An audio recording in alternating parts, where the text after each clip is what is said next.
Dobre, ďakujem. Dobré ráno, vítajte v Košiciach. Good morning, ladies and gentlemen. Welcome to Kosice. Welcome to our Road to Recovery conference. Let me welcome you, all of you. We have dear guests, two former prime ministers, the mayor of Kosice, the vice mayor of Kosice. But first and foremost, let me welcome our foreign guests who have traveled all the way to join us here.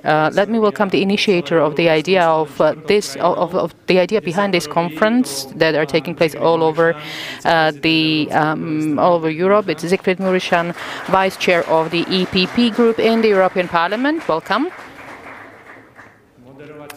The host today would be Mr. Jan Olbry, who is also the Vice Chair of the EPP Group in the European Parliament.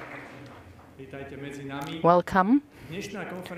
Today's conference is held in Kosice, and it's not by chance that we are holding it here, because not only Kosice was the European Capital of Culture and the European Capital of Sports. This year they're going to organize the 100th edition of the Peace Marathon. We are all looking forward to it. But it's a city of the future as well, and it's a city of education.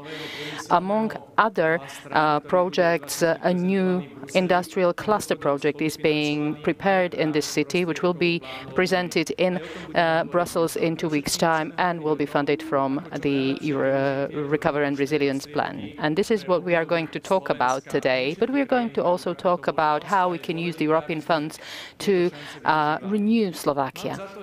And not all the countries have this chance. I believe that the Slovak Recovery and Resilience Plan is well prepared, and for this acknowledgement goes to the former government and all those who have participated in its making. But what's more important now is that we really implement the aims and objectives of the plan.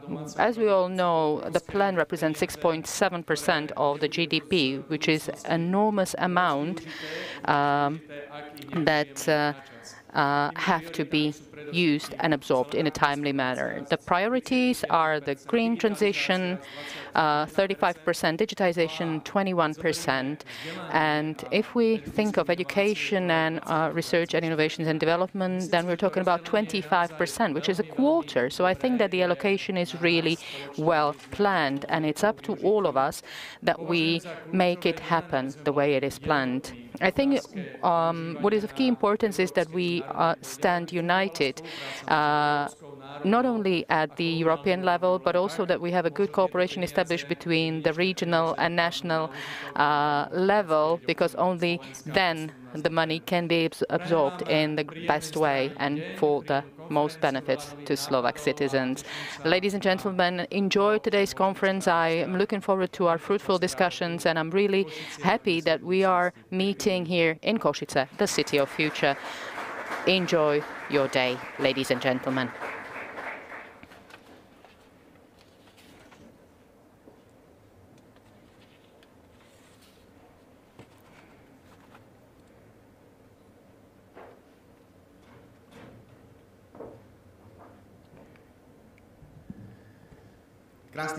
Good morning, ladies and gentlemen, dear members of European Parliament, dear former prime ministers, dear mayors, dear guests, dear friends.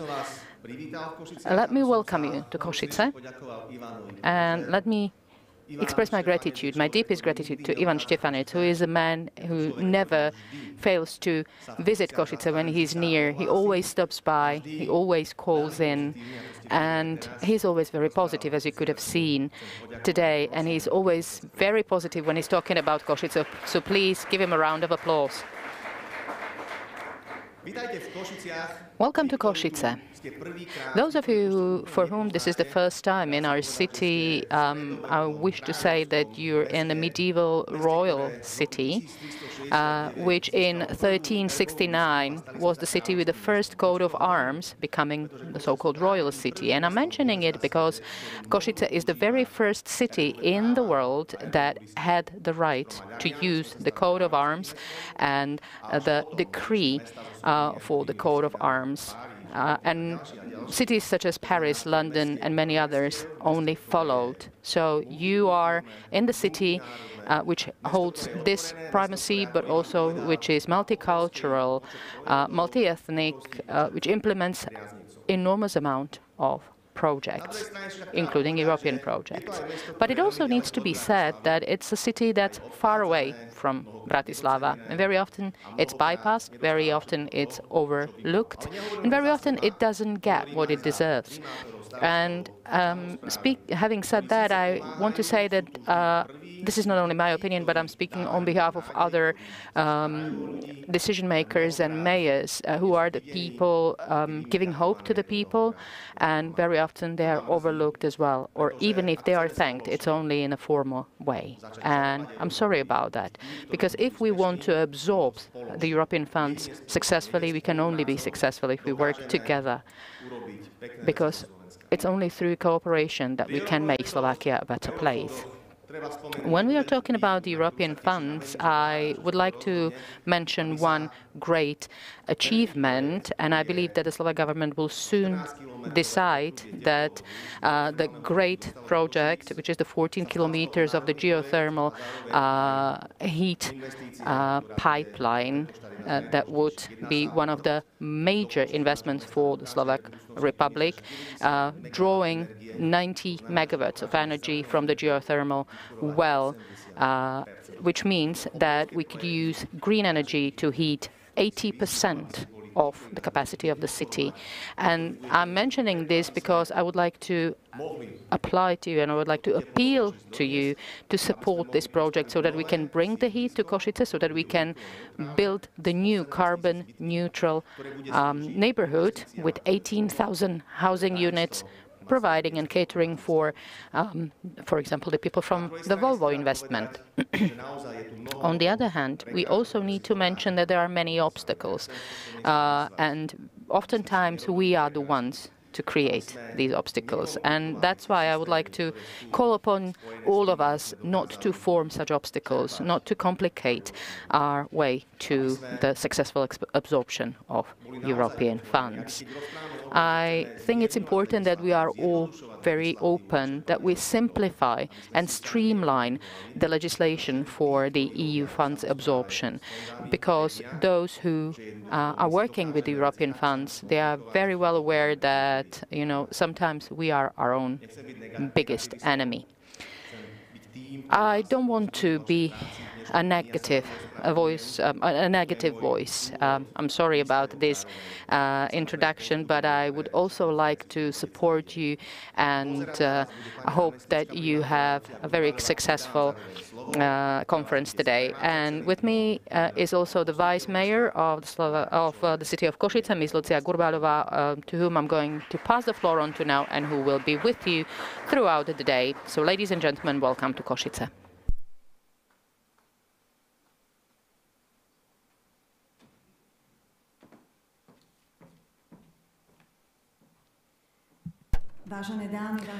Ladies and gentlemen, precious guest participants of the conference, I am very pleased to welcome you in a beautiful city of Kosice at the conference that is an excellent opportunity to open the important discussion on recovery and resilience plan and on the unreplaceable role of the local governments in achieving this goal. Us, the cities, the municipalities, the regions, that were us who took Slovakia through the crisis of previous years. We made sure that to provide protection of citizenship during COVID pandemics. We received people running away from the war in Ukraine. We made sure that all services were provided to our citizenships that were caused by the fallout of budget and caused by electricity crisis. We were always standing in the first line, and we managed. The recovery plan should take us out of the crisis period, and it should take us to the road of modernization and prosperity. So here we are, and we want to be in the first line again. Local governments are important partners in implementation of this ambitious plan. As it was mentioned by the mayor of Kosice, the city management knows very well about the challenges of the cities, regions and municipalities in the current situation. We know about the potential of our municipalities for innovation, cooperation and transformation.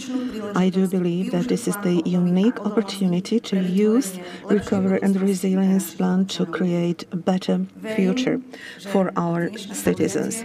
I do believe that today's event will direct us to our joint journey, and I'm looking forward to it. And now I think there were enough speeches at the moment, and now let me declare the conference officially open. Please feel as at home.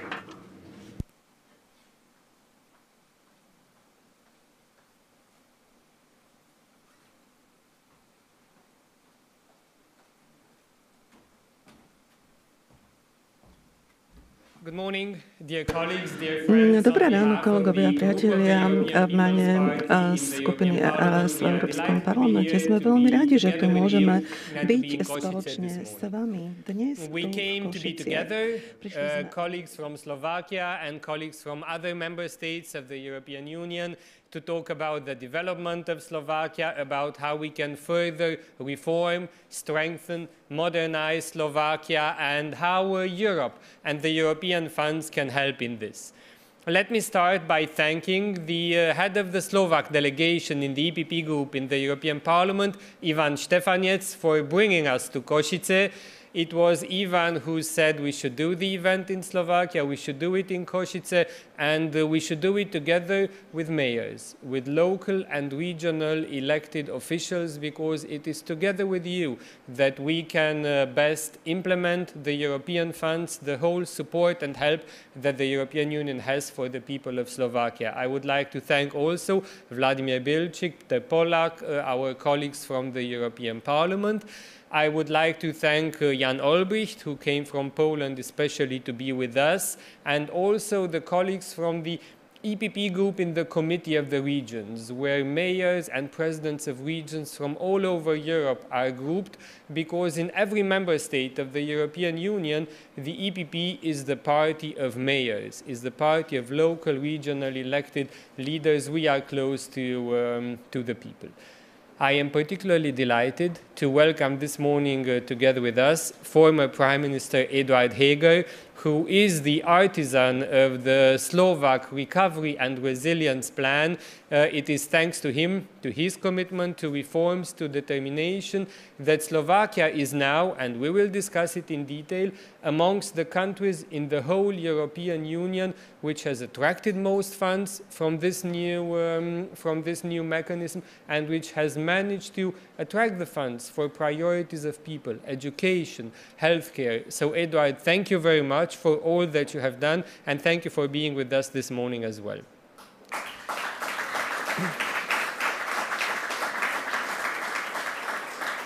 I would also like to thank our good friend in the EPP, also former Prime Minister, Mikuláš Dzurinda, for being with us. Mikuláš also, when he was a Prime Minister, he took essential decisions which brought Slovakia forward into the European Union, and decisions which brought Slovakia into the Eurozone. The lesson, dear colleagues, dear friends, is clear. Whenever pro-European, center-right parties are in charge in Slovakia, Slovakia moves forward, people benefit. Whenever the left, socialists, anti-Europeans are in charge, times are less good. And this is also what the topic of our conference is. How do we build on the legacy of Mikuláš from years ago, on the work of Eduard from now, to make sure that we continue to develop Slovakia in the next years? So Mikuláš, thanks to you as well.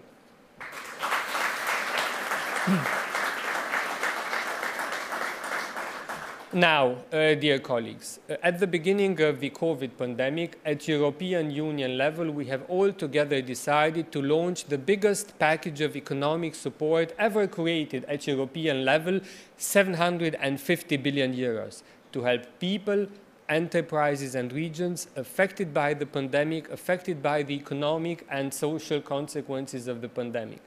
And we have said this money should be used to help people affected, but it should also be used to improve the resilience of our regions, our countries, to strengthen ourselves, to make sure that never again in the future a pandemic can hit us like that pandemic hit us, and never a crisis of any type should find us unprepared and should be able to affect people as the pandemic did. And this is why, when we decided this mechanism, we said the money should be used to strengthen and to develop our economies, to make our economy stronger, more competitive, more developed. Greener, cleaner, more digital, and we also said we want this money to be used to strengthen the public services which people benefit from: healthcare, education, public institutions. And looking at the Slovak Recovery and Resilience Plan drafted under your leadership, Eduard, it does exactly this. Healthcare is a priority. Education is a priority. Improving infrastructure, modernizing infrastructure, reducing pollutions, decarbonizing, reducing the dependency on fossil fuels. Ever since the beginning of this program, Slovakia was one of the European countries in the top 5. Because the way in which this instrument works is that the government of every member state has to present to Brussels a plan and agree with Brussels on the plan. And Slovakia was one of the first countries to say, we are ready, we have an idea, we have a plan. The plan was submitted in Brussels. It was approved immediately within 2 months' time by the European Commission because it respected all of the rules, and money started to come to Slovakia. A pre-financing. And already 2 payments which Slovakia received, a total of 2 billion euros, thanks to the work of the government in the last 2 years, have already come to Slovakia. Besides Slovakia, only 5 other member states of the European Union have received 2 payments so far. Other countries are also implementing, but at a slower speed. So Slovakia has received pre-financing, has received 2 payments. It is amongst the first countries. 2 billion euros have come and are waiting to be spent and to reach the beneficiaries, the people. We can be proud of what was achieved in the last 2 years in this area. And I was mentioning before that we have colleagues from Poland, for example. Let me be very clear. We as EPP want this success story for Slovakia to continue. And we have to work all together, and we have to be together to make sure that this continues, because there are risks. And let me be very clear. As I said, we have colleagues also from Poland here. We have 2 countries close by, 2 neighboring countries, Hungary and Poland, where the governments, the prime ministers are not respecting the rules, and the citizens in those countries have unfortunately not received any single euro from this new instrument. There are 60 billion euros available for Poland. There are billions of euros available for Hungary, but because Orbán Viktor and the Polish Prime Minister are attacking the European values, are attacking the rule of law, and are not respecting agreements which were reached at together at European level, unfortunately, the people, the mayors in those countries have not received the money. So what I want to say is, for the Slovak Republic, for Slovakia to remain a top country, it needs a top government in the next years. It needs a government that is committed to reforms. It needs a government that is trustworthy and that respects agreements at European level. This will be very important because this instrument, the Recovery and Resilience Facility, is money for investments, but it is also a program of reforms, reforms which will fundamentally develop, improve our countries, help it grow, help it create jobs. And dear colleagues, also in the European Parliament, in every member state of the European Union, we see that Eurosceptic parties are not committed to reforms, and we see that unfortunately socialists are also not committed to reforming. and to spending money of the people well. So the only guarantee to make sure that money will continue to come to Slovakia, that reforms will be implemented, that public systems will be modernized, is a pro-European, center-right, EPP, responsible government. When socialists and Eurosceptics unite, countries unfortunately lose opportunities, and we should all work together for this not to happen for Slovakia. We want this instrument to be implemented together with the mayors, with local and regional leaders. You are closest to the people. You know what the needs of the people are. Mayor, you were exactly this morning proving this again, telling exactly where Kosice needs the money. This is why we as EPP said from the beginning, in the drafting phase and in the implementation, together with the mayors and also cross-border projects. We want to better connect people across the borders when using these funds. About all of this we will talk today. And before passing the floor to Eduard Heger, let me just say a big word of thanks now in the beginning for all help which Slovakia and the people of Slovakia have provided to Ukraine since the first day of the illegal and illegitimate invasion of Russian forces into Ukraine. I'm coming from Romania. We are together in this. Poland, Slovakia, Romania, we are frontline countries. People in our countries have opened their houses, they have opened their homes for people in need from Ukraine, provided help. Authorities in Slovakia, like in my home country, Romania, have done all they could to make sure that people from Ukraine are feeling safe. And we are together in this because what Putin wants is not just a piece of land from Ukraine. It is a fundamental attack upon our values, upon our European way of life, which is based on democracy, freedom, on freedom of the people, of the individual to choose their future. And I would like to thank you, Eduard, to thank you, Mayor, Vice Mayor, for all the efforts that you made here in the communities, for the support that you provided to Ukraine. And this is one other reason why the upcoming election in Slovakia is so important to all of us in Europe, to make sure that Slovakia remains a country well anchored in Europe, well anchored in NATO, and that we are together helping Ukraine out of this, helping develop, rebuild Ukraine, which will also bring opportunities of economic development, of jobs here in Slovakia. Once again, thank you for being together. Thank you for being all of us today here to celebrate what was achieved in the last 2 years with the Recovery and Resilience Plan, to discuss about how Slovakia is in a leading position right now, and to discuss how we make sure that Slovakia remains at the forefront in the upcoming years. On this note, Prime Minister Eduard, welcome once again. The floor is yours for your remarks. Thank you, dear friends. Thank you very much.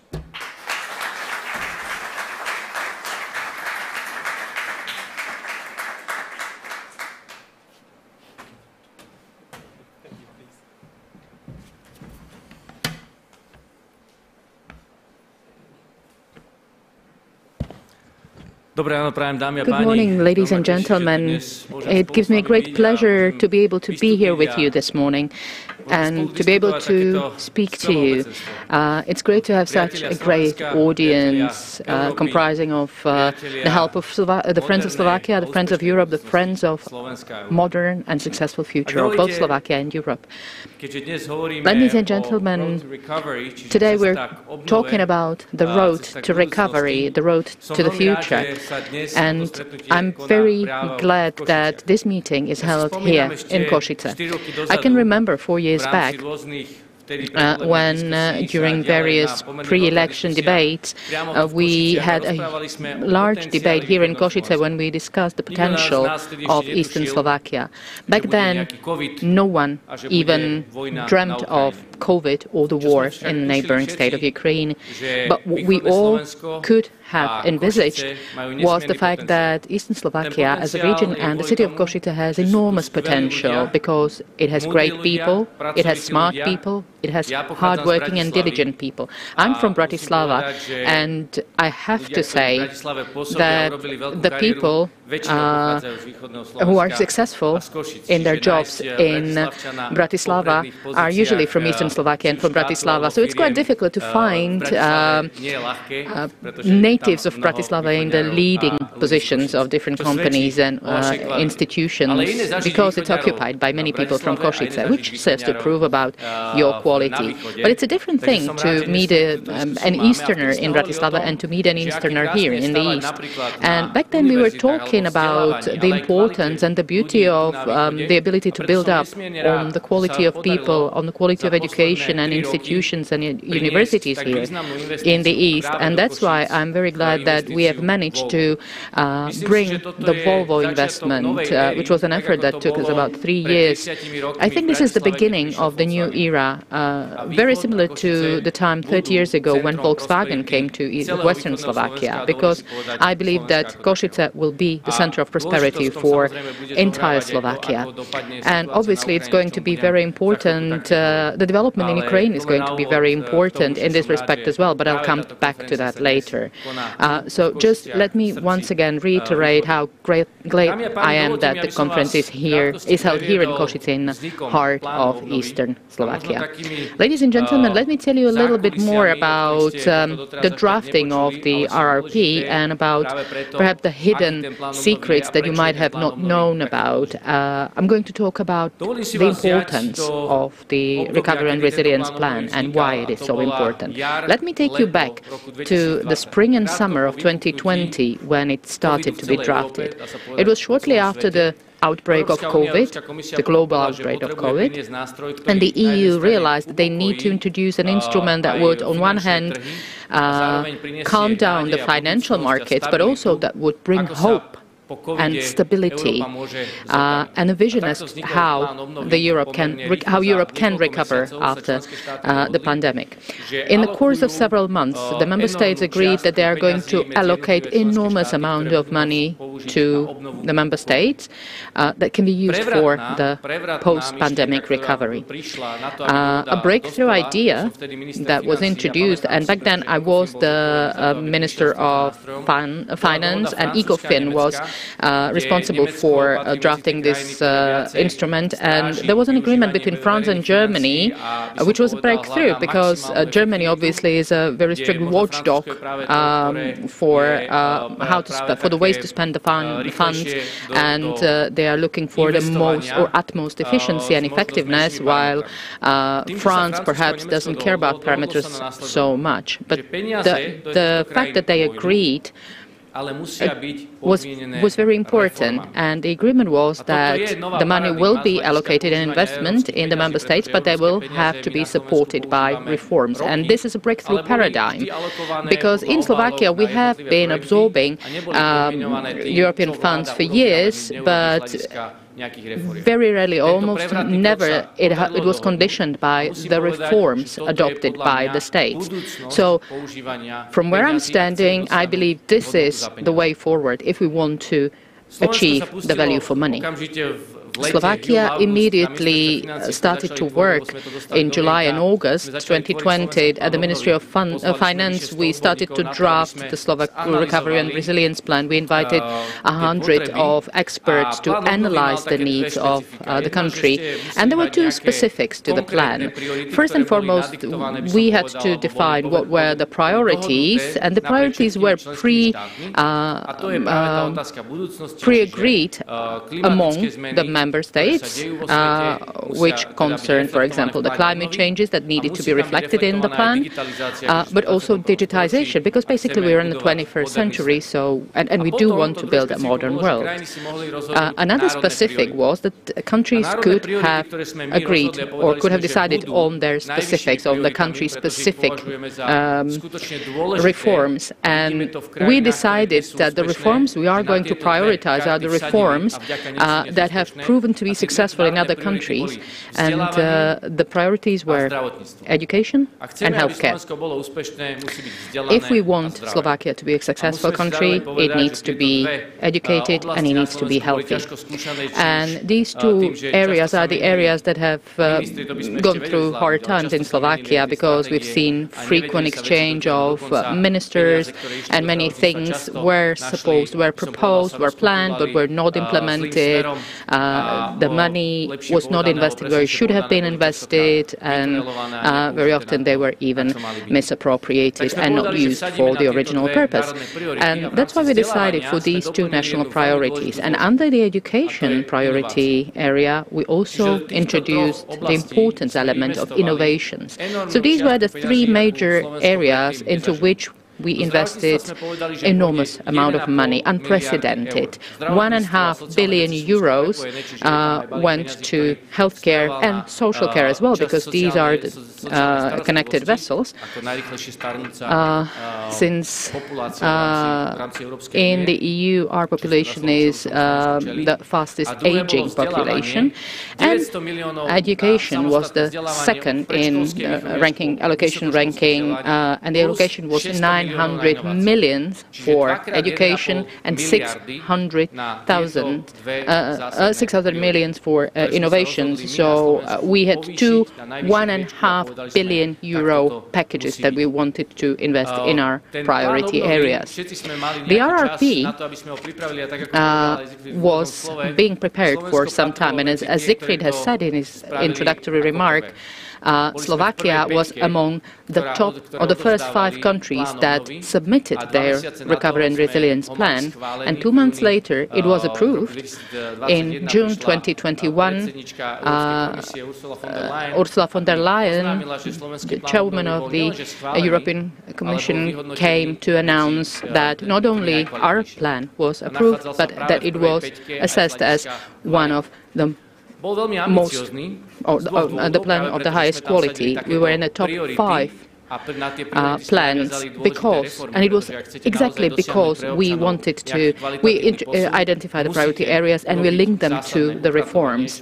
Because if you want to restructure your system in the state, you need to tidy it up first. And I want to show a contrast when it comes to the RRP. Slovakia in the past was usually among the last ones and the least successful when it came to the absorption of the European funds. And when it comes to the meeting of the milestone and the absorption from the RRP allocation, and in terms of the investment of these funds, we are among the winners. The EU usually gives country-specific recommendation assessment to all the member states. And when you look at the country-specific recommendations, then basically you see the great picture as to what needs to be done and what steps need to be taken in order to keep up with the most advanced member states. Until 2020, our school record, so to speak, came with the recommendations that were repeating themselves because the Slovak governments did not take them into account. The Slovak Social Democrats, and I'm using it with inverted commas because everyone who follows the Slovak political scene knows that the Slovak Social Democrats are not the Social Democrats as such. They are more the populistic party. We were the first government to reflect the recommendations, and that's why we were successful. I remember that some of our political opponents said that we did not stand a chance in submitting the plan on time, but we were among the top first. So they were wrong, we were right. We did manage to do what we were supposed to do. Then our opponents said, you're not going to implement it. Not one reform would be implemented. There won't be time, there won't be money, there won't be capacity for that. I remember when I became the Prime Minister and when we took over the supervision of the implementation of the RRP, we announced something that you might remember as something called the Reform Autumn. our opponents were laughing at us. One of our coalition partners also decided that they're going to run press conferences and talk about the RRP and how bad it is for Slovakia. And they were threatening people, saying that the reforms that we were about to introduce were going to hurt people in Slovakia. And I'm glad we have the weather expert and the former Prime Minister, Mr. Dzurinda, with us, because it was his government at the beginning of this millennium that introduced major reforms that gave us hope that things can change in Slovakia, because they were the pioneers showing that if you have the good people at the helm, they can introduce and they can implement the reforms that we were still thriving from until 2020. The fact that we have managed to overcome the 12 years of the government of the Slovak Social Democrats was thanks to the reforms implemented and adopted by the government of Mikuláš Dzurinda at the beginning of the millennium. So let me get back to the reform autumn. Our coalition partner went against us, and it was really challenging that we had to fight for each and every vote in our national parliament. Because if you want to implement reforms, you need to first assert it in the national parliament. This is the battlefield. You can implement and you can reason much better and much easier on the level of the government or at the regional level, because all of you working in the regions, you know that we need the money for our citizens. So we are at the same side of the barrier. However, Parliament is usually the battlefield where you sometimes don't even know who is standing where. Everyone is trying to gain their own personal political points that are sometimes even detrimental to the future of Slovakia. But we managed to enforce the reform of healthcare and reform of national parks, which are the first two major reforms that were adopted and or enforced, and it gives us hope. This gave us hope that in spring 2022 we could enforce two other major reforms in the field of judiciary and in the field of education. I remember when the former Minister of Justice called me, Ms. Kolikova. I was in Brussels, and she told me that the Parliament did not approve of the reform, the judiciary reform, and she was close to collapse. And I asked her, what did the chairman of your party do? He was in a parliament. I got on the phone, called the coalition partners, and we sat down to prepare the alternative so that in April we could amend the bill and meet the milestone. We were successful, so there was one other milestone ahead of us, and that was the school reform that we managed to approve this spring, and we managed to enforce it in Parliament this spring. I'm saying this because I want to say that those who are not the friends and supporters of the successful future for Slovakia, they foresaw that this plan was not going to be successful. But now, looking back, we can say that the most important reforms that were supposed to be adopted by the Parliament have been adopted by the Parliament, have been passed by the Parliament, and no one can take this away from us.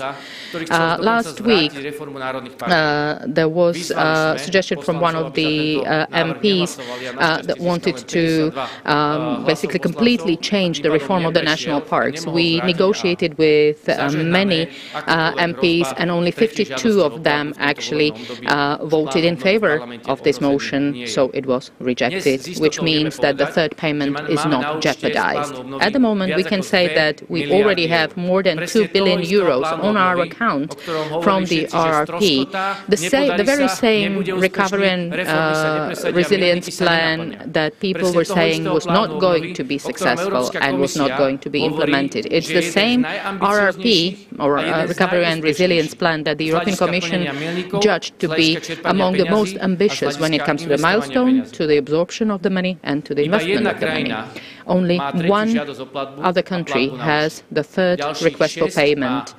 6 countries have 2 requests for payments and money on their account. Among them, Slovakia. Slovakia is one of them. So we are on our way to the successful future, and the government only needs to take a couple of steps so that in September they can submit the third request for payment, which would make Slovakia the second country in the EU that has submitted 3 requests for payment and that has gotten 3 payments. And this serves to prove that if we have good people at the helm, Slovakia can be a successful story. Now, very briefly about the content of the recovery plan. As I said, we went for healthcare, education, innovations, environment, and of course digitalization as key areas of the plan. We wanted Slovakia to become a modern and successful country. Just some information: when we were creating the plan at the Ministry of Finance, we were asked, okay, what's going to be the most important criteria to be evaluated and to be compared? What requirements should be elaborated? And we said, okay, let's have a look at it not politically, but let's have a look at it through one important perspective, the best for Slovakia. So whatever offers we have, let's think what is the best for Slovakia, not what is easy to implement or what is simple to implement, not what is politically nice, but what is best for Slovakia. This is how we created the plan of recovery. Well, in the coalition it was not very easy. There were various crises and you remember the atmosphere in the parliament. But today we know that we managed and Slovakia has a successful recovery plan. So these are the areas that we divided it into, and I'm very pleased that we used it in favor of research and university education. In Kosice, we have a very successful medical university, technical university that are well known all over the world. When I was traveling to Asia in the last election period, so there were universities of Kosice that were very well known and they have very good credentials in Asian countries. And this is another evidence of a good quality of Slovakian education and people in Eastern Slovakia. We know about the huge potential, and it's the technical equipment of the universities and the potential to attract more students and to improve the quality to European Union, to become a member of the top 500 European universities. So that's why we planned the money to be used for this purpose. When we were preparing the recovery plan, we were thinking about how the money could help the citizens. And now I'm coming to this point. It's a key thing to have local governments participating in implementation of recovery plan. Recovery plan was drafted to make sure that the money will get as close as possible to the citizens. And, well, mayors in the regions are very close to the citizens, so your participation is very important in order to use this money. We have 40 challenges for LGs enabling this money to be used for the citizens. We created very clear system.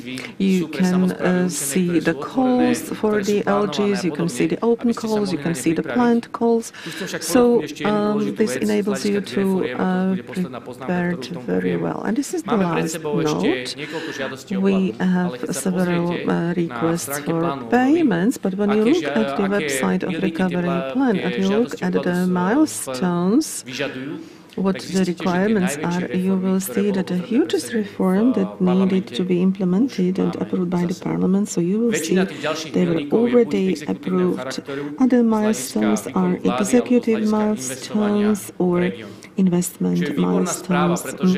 It's a very good message because the most difficult part is to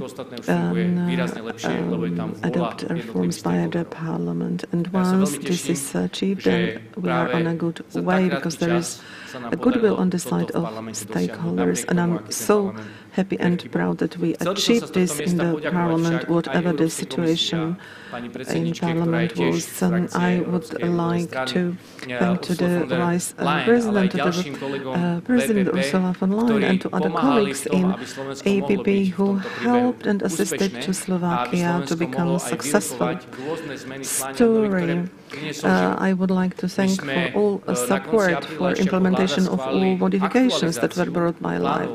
We approved amendments of recovery plan. We have seen application practice, and we see that we need to reformulate some parts of the plan. And now we are waiting for the evaluation that should be sent by EC in June or July. Another reason why we had to modify a recovery plan is the war in Ukraine. It had a very important impact on the whole of Europe. There are two things. Why do we help to Ukraine? Well, it's quite natural. It's human.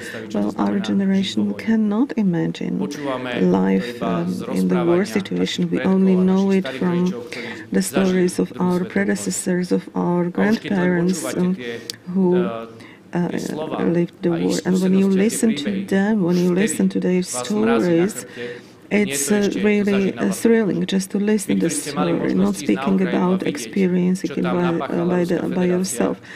If you had a chance to go to Ukraine and to see the disaster caused by the Russian army, well, you know even better that it's very human to support and help Ukraine. But there is another reason. We are a neighboring country, and Eastern Slovakia and its future and prosperity depends on who is going to be our neighbor. Is it going to be a democratic, prosperous, free country, or is it to be a slave or Russia? If it will be slave of Russia, if we will have Russian troops on the eastern border, well, you can imagine what it means for the Slovakian territory, how soldiers, army we would have to have on the eastern Slovakia. You can imagine the disinterest of investors in this region, and then security. The life in Eastern Slovakia would be completely different if Ukraine will be free and democratic country. And of course, it will be completely different if we will have Russian troops on the other side of the border.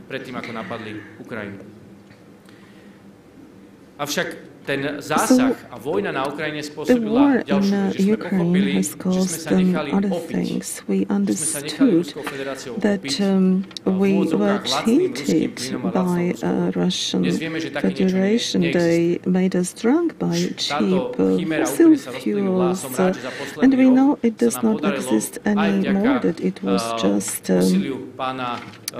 cheat. And thanks to the former Minister of Economy, Herman, whom I see here, I would like to thank you very much that you were able to prepare diversification of sources in such a short time, diversification to LNG, to Norwegian gas, which will ensure our independence on Russian gas.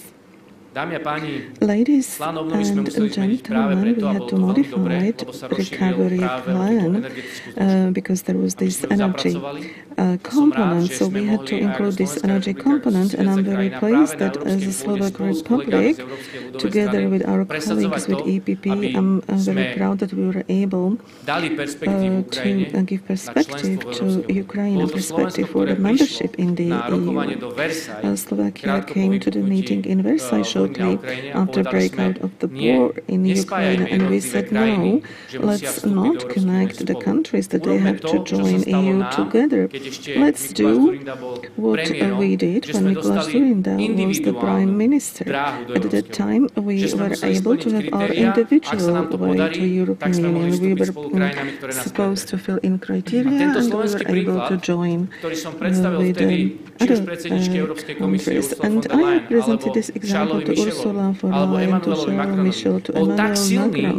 pretože bol And this skutočný principle was so a dosiahol real. It výsledky, was spôsobil, že ich to real. presvedčilo, It alebo had Markovi Rutemu, results, and I holandskému premiérovi, managed že ich to to presvedčilo a povedali, persuade áno, dajme them, Ukrajine also the individuálnu Dutch Prime príležitosť Minister, and they said, zabojovať okay, o to, let's že sa give môžu stať členmi individual Európskej únie. opportunity to Ukraine to Slovensko become sa svojou the member históriou of the opäť zapísalo do EU. histórie a So ovplyvnilo Slovakia budúcnosť Ukrajiny. again influenced A tu the vidíte práve future to, of že keď pri Ukraine. moci sú, keď So ľudia, you ktorí sú see when reformní, you ktorí have majú people in power zdravý who are rozum, ktorým pro-reform, ide o who have spoločné common dobro, sense, who want keď sú the spravujú krajinu, common good. If vedia such výrazne people manage ovplyvniť the nielen country, slovenské dejiny, these ale people aj can európske. influence A not za only toto Slovakian, určite patrí but jedno also veľké ďakujem European práve history. vládam And Mikuláša Zurindu, ktoré by I som would chcel like to poprosiť, aby thank ste to the teraz government of ocenili aj Mikuláš výborným potleskom, lebo boli Zurinda, and správne I would stále. like to ask Poprosím. you for applause for this government, because we could, Dámy a páni, blížim this sa was ku something we koncu, could build on. ale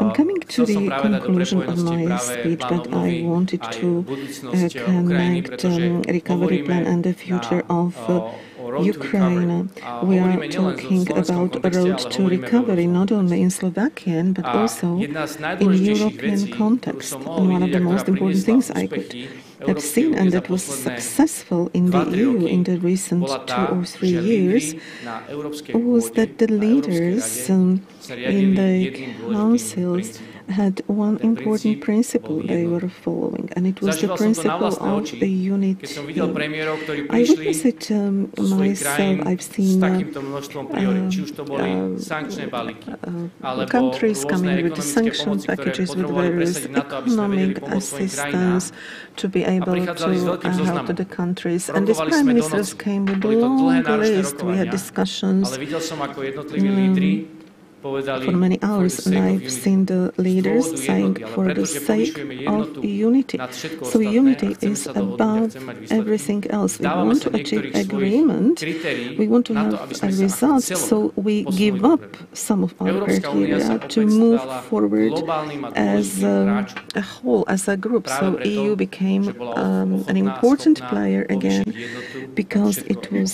able to toto si place myslím, že je ďalšie unity veľké above poučenie, all other sme interests. mohli So I think vidieť, it's a z ktorého lesson môžeme čerpať learned do budúcnosti, that we na to, can aby build sme on celú Európu in obnovili, the future aby sme obnovili každý to členský štát. renew the Aby to whole nebolo Europe, to renew jeden na úkor every druhého, single ale aby to bolo member spoločne country. win-win. It Každý z should toho be together čerpá. jointly. It should Niekedy be a viac win-win iná členská situation krajina a niekedy when viac ďalšia.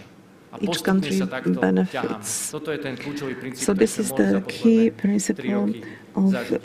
unity that Dámy a we're páni, toto si prosím witnessing udržme na during the Slovensku. recent 3 years. So Posledná veta, ktorú let's maintain it zakončím in svoj Slovakia. príhovor And my vám last je, sentence to že conclude Slovensko je príliš my malá krajina na speech. to, aby sme si mohli Slovakia dovoliť is spolupracovať. too little Zažil som to to na vlastné oči, keď som afford videl, not ako- to a keď si zoberiete cooperate. naši I susedia, witnessed it všetci naši myself. susedia Look sú at our väčšie štáty. neighbors. They are bigger Chceme s nimi držať krok. countries, and we Musíme. want to keep Úplný the základ je, že musíme pace spolupracovať. with them. And the basis Nesmieme is si we navzájom have házať to polena pod nohy. cooperate. Lebo už len to, keď si začneme We házať cannot polena, make už len to nás obstacles. diskvalifikuje a nebudeme We will schopní be držať so disqualified, and silnejšími we štátmi, won't ktorí sú be okolo nás, able krok. to keep the pace with Ale práve plán stronger obnovy je countries ukážkou, around že sa us. to dá. And the recovery Že aj plan krajina, is ktorá je a v srdci Európy sample a that ktorá je something like najmenšia this, z tých something like this is členských štátov, possible. ktorí sú Even the okolo small nás, country in the je heart dnes of frontrunner. Europe is Predbieha a front krajiny, runner ako je Česká today. republika, predbieha krajiny, ako je Poľsko, We are Maďarsko, Rakúsko. faster in plan preto, implementation than Czech že vieme sa Republic, zamerať na cieľ, Poland, vieme Austria, položiť správne because priority a we vieme can držať spolu. focus on the Toto si prosím target, we udržme, understand držme priorities, spolu, and we can nevzdávajme sa stick together. So a let's stavajme na to, maintain čo it. sa na Slovensku podarí. Let's not give up, and let's build on it. So I think that after election, the success story will continue. And that's all, ladies. Thank you very much for your attention.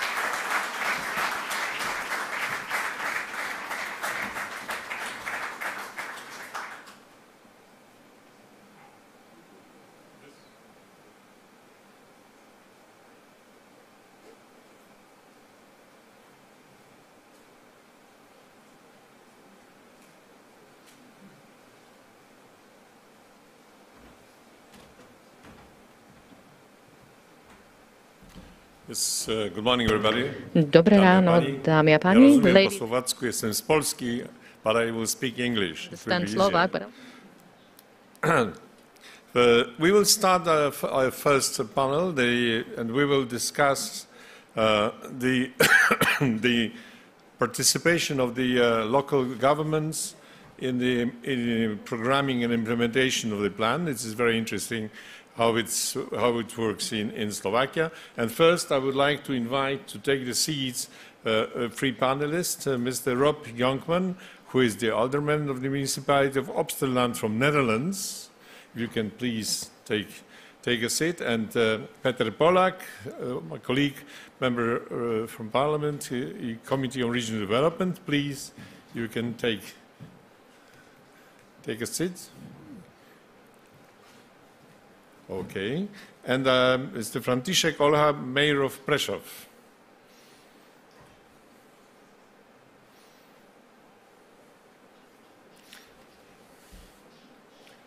Please.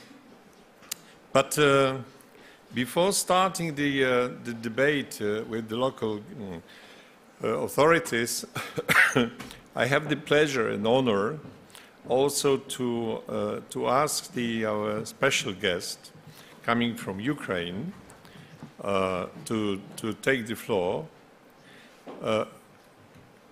In fact, there is a clear link, because inside the European Union we are working on recovery and resilience, but at the same time, what is extremely important is the future accession of Ukraine to the European Union. So that's why for us the problems and the challenges for Ukrainian local authorities is extremely important. I would like first to give, for the special intervention, the floor to Mr. Arsen Melkumyan, the Deputy Chairman of Uzhhorod City Council from Ukraine. Please, the floor is yours.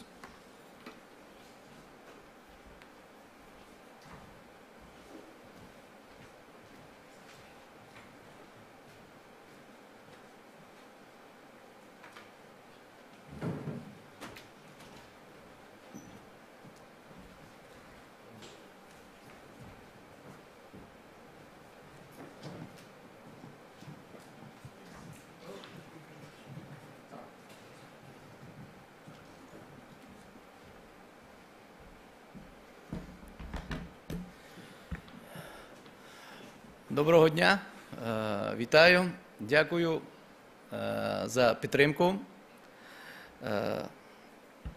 Dear colleagues, the global community has faced many changes over the past few years. A mock team in the coronavirus and pandemics, which has significant economic and social impact. However, the biggest challenge for Ukraine right now is a Russian full-scale invasion of our territory. The war has the direct or indirect impact on the entire world. The armed forces of Ukraine are defending our country and whole democratic world. Territories, therefore, as a representative of Ukraine, I thank our armed forces for their courage and bravery. I also thank all our international partners for their support and assistance. I thank the European Parliament. I thank our friends from Slovakia and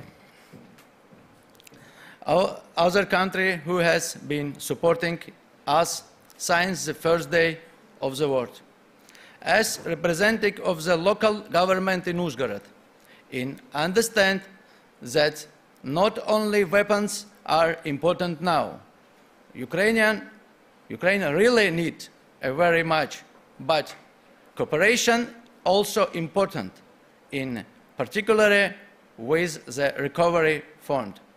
In line with its purpose Uzhhorod is a border of Ukraine city that has hosted more than 30,000 internally displaced persons and a long-standing history ties this many European countries.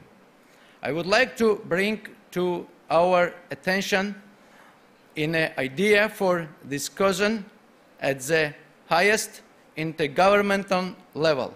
It could be useful for Ukraine, Slovakia, and other European countries. After all the go of the recovery fund, it's to make European economics and societies more resilient in the regular, and I propose to make a possibility to connect the Ukrainian and European railways. In the Zakarpattian region, a Norway wide section could be lead from Chop to Uzhhorod, about 20 kilometers, and 50 kilometers to Motovske, it's in Slovakia. In this case, first of Slovakia and other countries will be able to receive goods for Romania port via much shorter road than it's now. Secondary, Ukrainian will be able to optimize its passenger traffic, tracks, and direct rail connections. This means reduced workout of the road transport in Ukraine and Slovakia in general. In addition, humanitarian aid provided to Ukrainians by the European countries will be able to go through direct railway connections.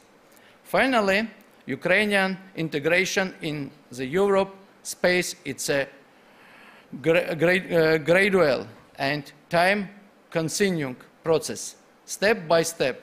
However, it's necessary not only Ukraine, but also for Europe. Therefore, they must work together to achieve this. I look forward to good cooperation. Thank you for your attention.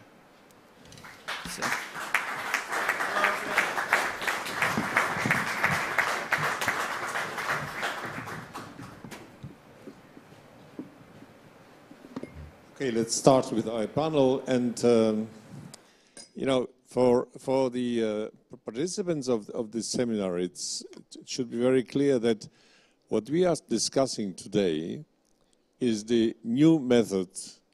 And what Zikrid Muresan said, it's one of the biggest support because of COVID. But this is a different method than the European funds. European funds is the element of the cohesion policy. The recovery and resilience is different. This is different, and this is differently constructed, and this is limited in time. What was very interesting to hear how the plan in Slovakia was constructed, we have to remember that this plan has very clear limit in time. So everything should be finished half of 26. So the real question is, what was the influence of local government while preparing the plan? And what is the influence of local government, what is and what should be the influence of local governments in implementation of the plan? So this is the elements very important because, as I said, there is different than the European funds. So what is extremely important for the local governments? Just to to begin, I must say that European law, in fact, doesn't oblige anybody to work with the local governments. So the question is if the government in concrete member states do it or not. And first, I would like to ask our guest from Netherlands, Mr. Rob Jonkman. who is the alderman of the municipality of Obsterland. Please, the floor is yours. Thank you very much, Jan. Thank you. Dobre rano, dear presidents, dear excellencies, dear distinguished guests. Thank you for having me here. Thank you for the invitation to speak here this morning in the beautiful city of Kosice. The geographical position of Kosice, close to the borders with Poland, Hungary and Ukraine, made different nationalities for centuries living closely besides each other. And this had supported the tolerant character of the city and the focus on strong ties with its direct neighbors. I was therefore not surprised that the first EU-led business cooperation gathering between the EU and Ukraine was organized here in Kosice already the end of March, a very forward-looking and noble initiative. To my knowledge, Slovakia is among the very few countries, as already said before, that through the RRP prepares a coordinated effort to simultaneously implement cross-border and multi-country projects. That's rather unique, and I would say my compliments. Just to give you a brief insight in where we are coming from and where we stand in general. Once upon a time, many EU funds were available to reduce the effects of the COVID-19 crisis in the member states and to help with the economic recovery that was needed because our inhabitants were severely affected. And on the request of the European Commission, all national governments started to investigate what was needed the most by the affected regions and cities.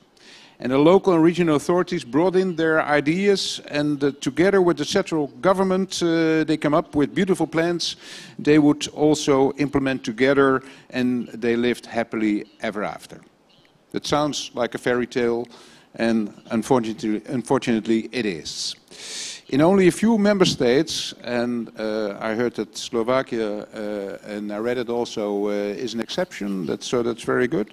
But only a few member states, there has been real involvement and participation of the regions and the municipalities. On the whole, most of the regional and local authorities within the European Union are not or were hardly involved in the planning process. And it remains to be seen whether this would be the case in the implementation phase of the plans. As LRAs, we do not stand alone. We have the European Commission and the European Parliament on our side, and the regulation is clear. Involve the stakeholders, such as social partners and also the regional authorities. However, there is only an obligation for the member states to report if it has been done. But if it has not been done sufficiently, there is no sanction. And in most EU countries, that has resulted in a top-down process without, or if lucky, with some light consultation exercise, but not really based on partnership as intended by the regulation. The Commission, July's 2022 RRF review report does not address the state of the involvement or the way in which local and regional authorities are participating in implementation of the plans. As our involvement is now shaped and completed according to the reports of various member states, you can speak of window dressing, or referring to the beginning of my contribution, think of the fairy tale of the emperor's new clothes. But to be honest, there are some good exceptions. For example, Flanders, Lower Austria, Finland, regions are properly involved, and in Slovakia, through a standardized interministerial consultation procedure, nearly 2,500 comments were received. And I noticed an advisory body has been created to ensure a structural dialogue with key stakeholders.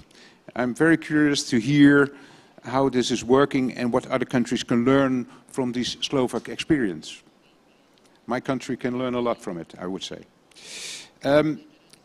In my opinion, you have received it, there are two opinions. We asked the member states to report what has been done with the involvement, and we ask the European Commission in the next report, which will come out in July, to explain what exactly has been done with what we are asking. So not only what I said, that we were informed as stakeholders, we were consulted, but what is really done with the involvement. I think, and I will conclude, as EPP, I believe that we need to reflect on how to stronger anchor the principles of subsidiarity and multi-level governance in the EU treaties, and how to more efficiently monitor its applications in practice. I see a paradigm shift from shared management towards more centralized national coordination of programs like RRF, already mentioned, GTF, Brexit Adjustment Reserve, where regional funds can be transferred into a flexible way by member states. And I see it more and more leaving us out as LRAs. More than happy to reflect on a common strategy with the colleagues from the EPP, of course. Thank you so much for your attention. Thank you. Yes, so as you've heard, the question of the national plans is not very easy, because first is the question of how much money the concrete country has, but the other question is how the money is spent. So how it's spent, is it spent correctly, efficiently, and is it spent with the active participation of local and regional government? Because they are the closest to the people. So the remarks of our guests from Netherlands is showing that this method is, by definition, can create a lot of centralization of power. So it means that if the local government is not involved in the spending of money, so the consequence can be very important. So that's why I think it's important to think during our today's meeting to look at the Slovak plan from this perspective. You know, how strongly the local government is involved in consultation and how strongly is involved in implementation of the plan is very interesting. I mean, what are the main pillars? What are the main priorities, and where the money goes? And I would like now to give the floor and to ask from a little bit different perspective to Petr Polak from Regi Committee, and of course how you being from this country, how you look at from the perspective of the member of the parliament on the implementation of the plan in the concrete situation, because you haven't been here. We had some critical remarks from Netherlands, and what about Slovakia, and how is it made? Just before giving the floor, when we have been to Croatia, for example, what was very positive was that the people who are working on the cohesion policy, they are working also on the national plan.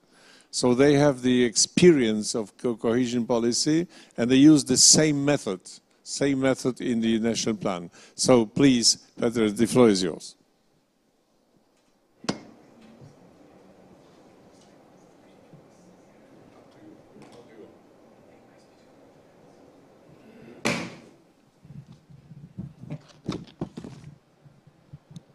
Veľmi pekne ďakujem za slovo. Ja sa ospravedlňujem, ale musel som teda na chvíľočku Sorry for not being present. I had to leave because we had press conference.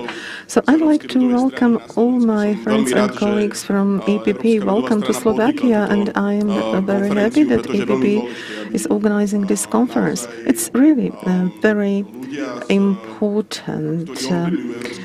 that people who influence European policy come to the region. It's important they come to even distance parts of Europe and explain all the policies that are discussed in Brussels. To start with, I would like to say that the recovery plan, it's a huge opportunity for countries such as Slovakia, and I do believe that Slovakia will fully use this opportunity. Of course, the way to it is not easy, and it's been shown in the previous period as well that the recovery plan may bring some obstacles and difficulties that we have to overcome. But at the end of the day, I do believe that many countries, including Slovakia, will overcome all the crises and will come out of the recovery plan stronger and more prosperous. I do believe we are going to achieve it. So I'm very happy that we met here in Kosice. After the crisis, the recovery plan is a medicine without which we could not manage very well. Probably Slovakia would have ended up in huge problems.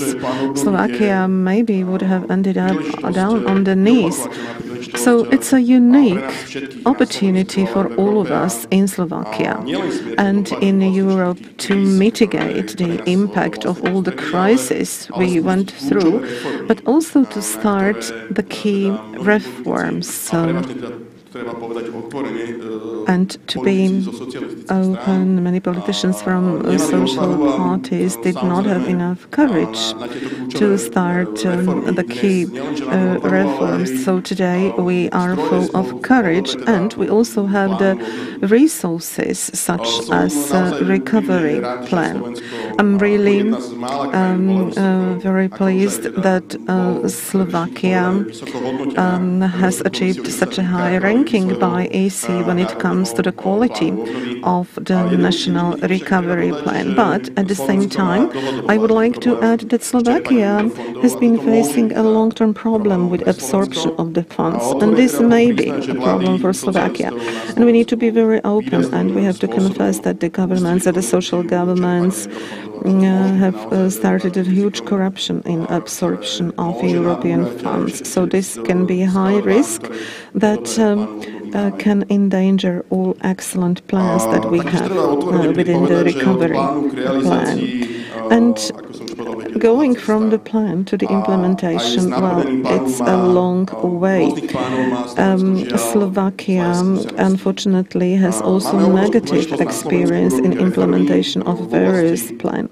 Now we have a chance to reform healthcare, education, research, innovations, transition to the green economy and digitalization. We have an excellent procedure written on the paper, and now I hope the successful implementation is ahead of us. 1 year after approval of recovery plan, we achieved a lot, but a much larger part of work is still ahead of us. Let's be open. Political tribulations and possible future return of fascists and socialists after the election can endanger and distract this plan. I think all of us are sure that Slovakia cannot afford this money to be wasted, not absorbed. And we are also sure that the participation of the LGs is a key point in the absorption of these funds. But 1 year after the approval, we still see the involvement of LGs is not sufficient. As it was in the past, some processes are very complicated.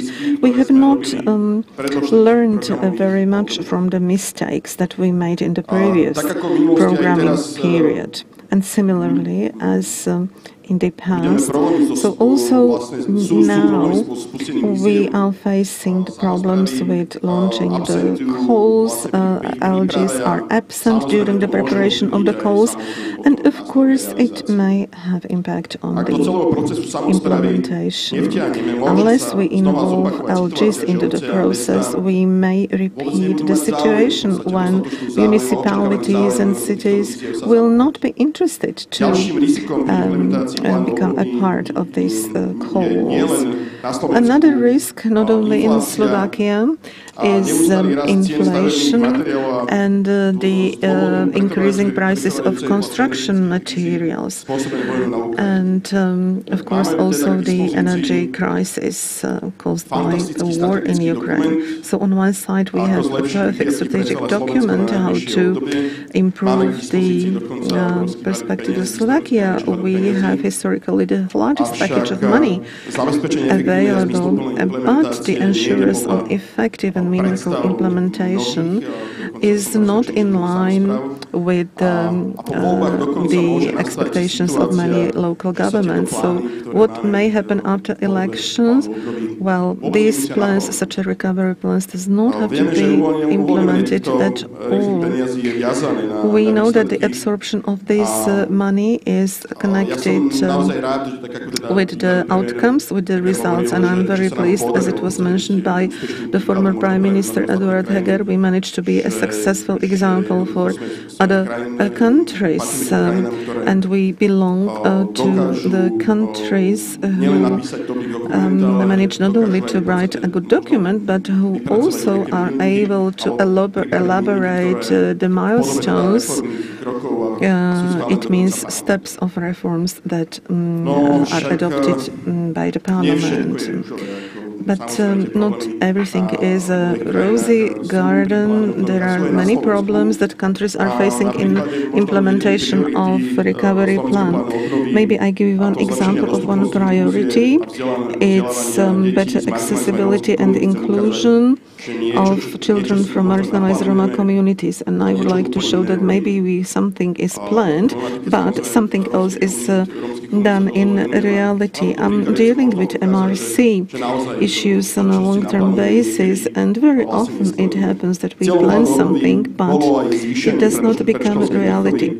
So another target of the plan was elimination of the segregation of Roma children and improvement and increase of preschool education.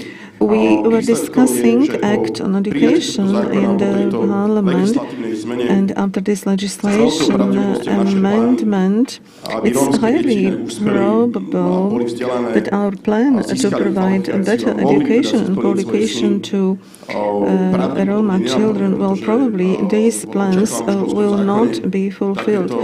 We expect such We do not expect such reform steps in the new Act on Education. There are many locations in Slovakia. We have many settlements where the schools is working into shifts. But the paradox is we want to solve this problem, but on the other side, we do not want to build high-quality inclusive schools. We want to build the schools in the settlements because many cities and municipalities simply want it this way. For example, the Trebišov city. Trebišov would like to finance the construction of the school in one of Roma settlements from the recovery plan, despite the fact that there are sufficient capacities in the existing schools in Trebišov that could accommodate Roma children. So it's not possible that on one side EC is suing Slovakia for insufficient results in integration of Roma children, and on other side Slovakia is constructing the schools from the recovery plan in the segregated settlements. Another problem of LG's involvement is the improvement of infrastructure and involvement into digital and green transition. We have the regions where we have many Slovakian citizens who still live without the access to drinking water or sewage, public sewage system. There are so many examples. For example, the region where this conference held. This region is full of municipalities where people live in very poor conditions. For the 21st century, for Europe. We are in the city where we have the largest city ghetto, Roma ghetto. Well, the city of Kosice is very successful in absorption of EU funds for other projects. But when it comes to the city Roma ghetto, the city is failing. One house cannot solve the situation for the decades and cannot comply with EU conditions. So LGs cannot only repair the squares or build the biking trails, and they should not forget the poorest citizens who also are part of the city. Even Roma from the Lunik 9 housing estate are part of Kosice. People know Kosice because of Lunik 9, and we can say famous by Lunik 9 in also abroad. The Pope knows Lunik 9, the EC knows what is Lunik 9. So Lunik 9 is quite well known. Many people all over the world know about it, and it's a high time to change it, and I do hope that recovery plan is a good opportunity to change the current situation.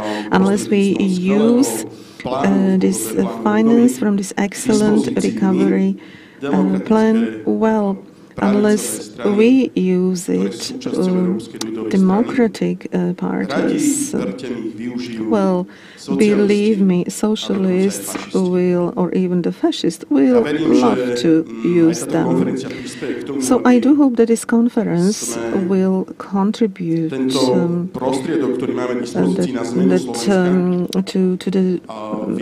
this mechanism that we have to change Slovakia. I hope we will use this mechanism in favor of people, even people living in the poorest areas of our countries.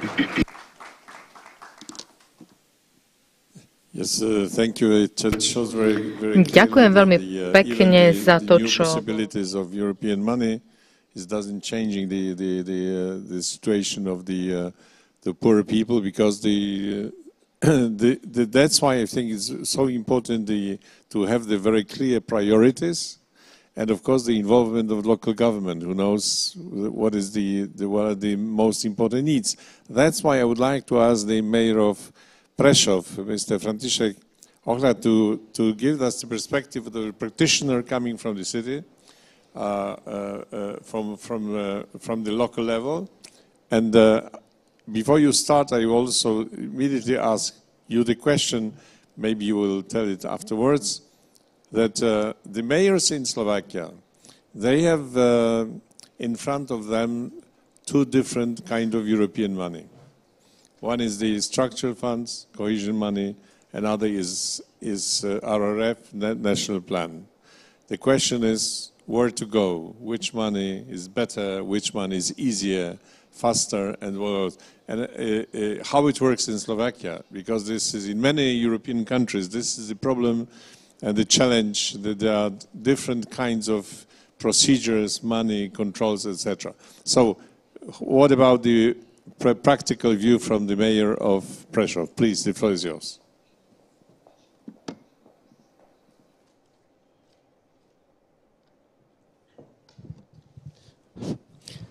I'd like to thank the organizers for having me here. I'm really glad that this is held under the auspices of the EPP, because I believe that this is the driving force, and it's EPP brings together the people who have the best intentions for bringing Europe close together. As a mayor of the third largest city in Slovakia, perhaps I'm not the best position to answer your question, because just the mere fact that I'm the mayor of the third largest city puts me in a different position than the mayors of many smaller municipalities, because we do have more capacities at the local level. We have the manpower, and I believe that the challenges faced by smaller municipalities are bigger than ours. You're asking about different sources of funding from the different sources of the European money, and perhaps we can start by saying what the Recovery and Resilience Plan is.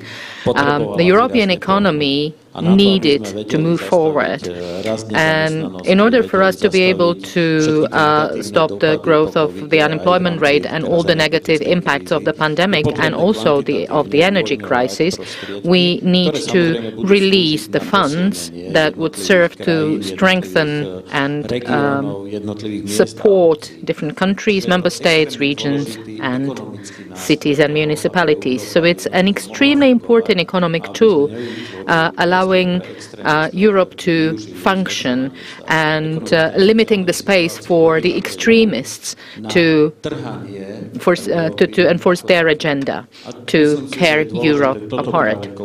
And I believe that this is a message that needs to be communicated, because, and it's the message that these funds and resources should improve the lives of everyone, of the teachers, of the students, of everyone.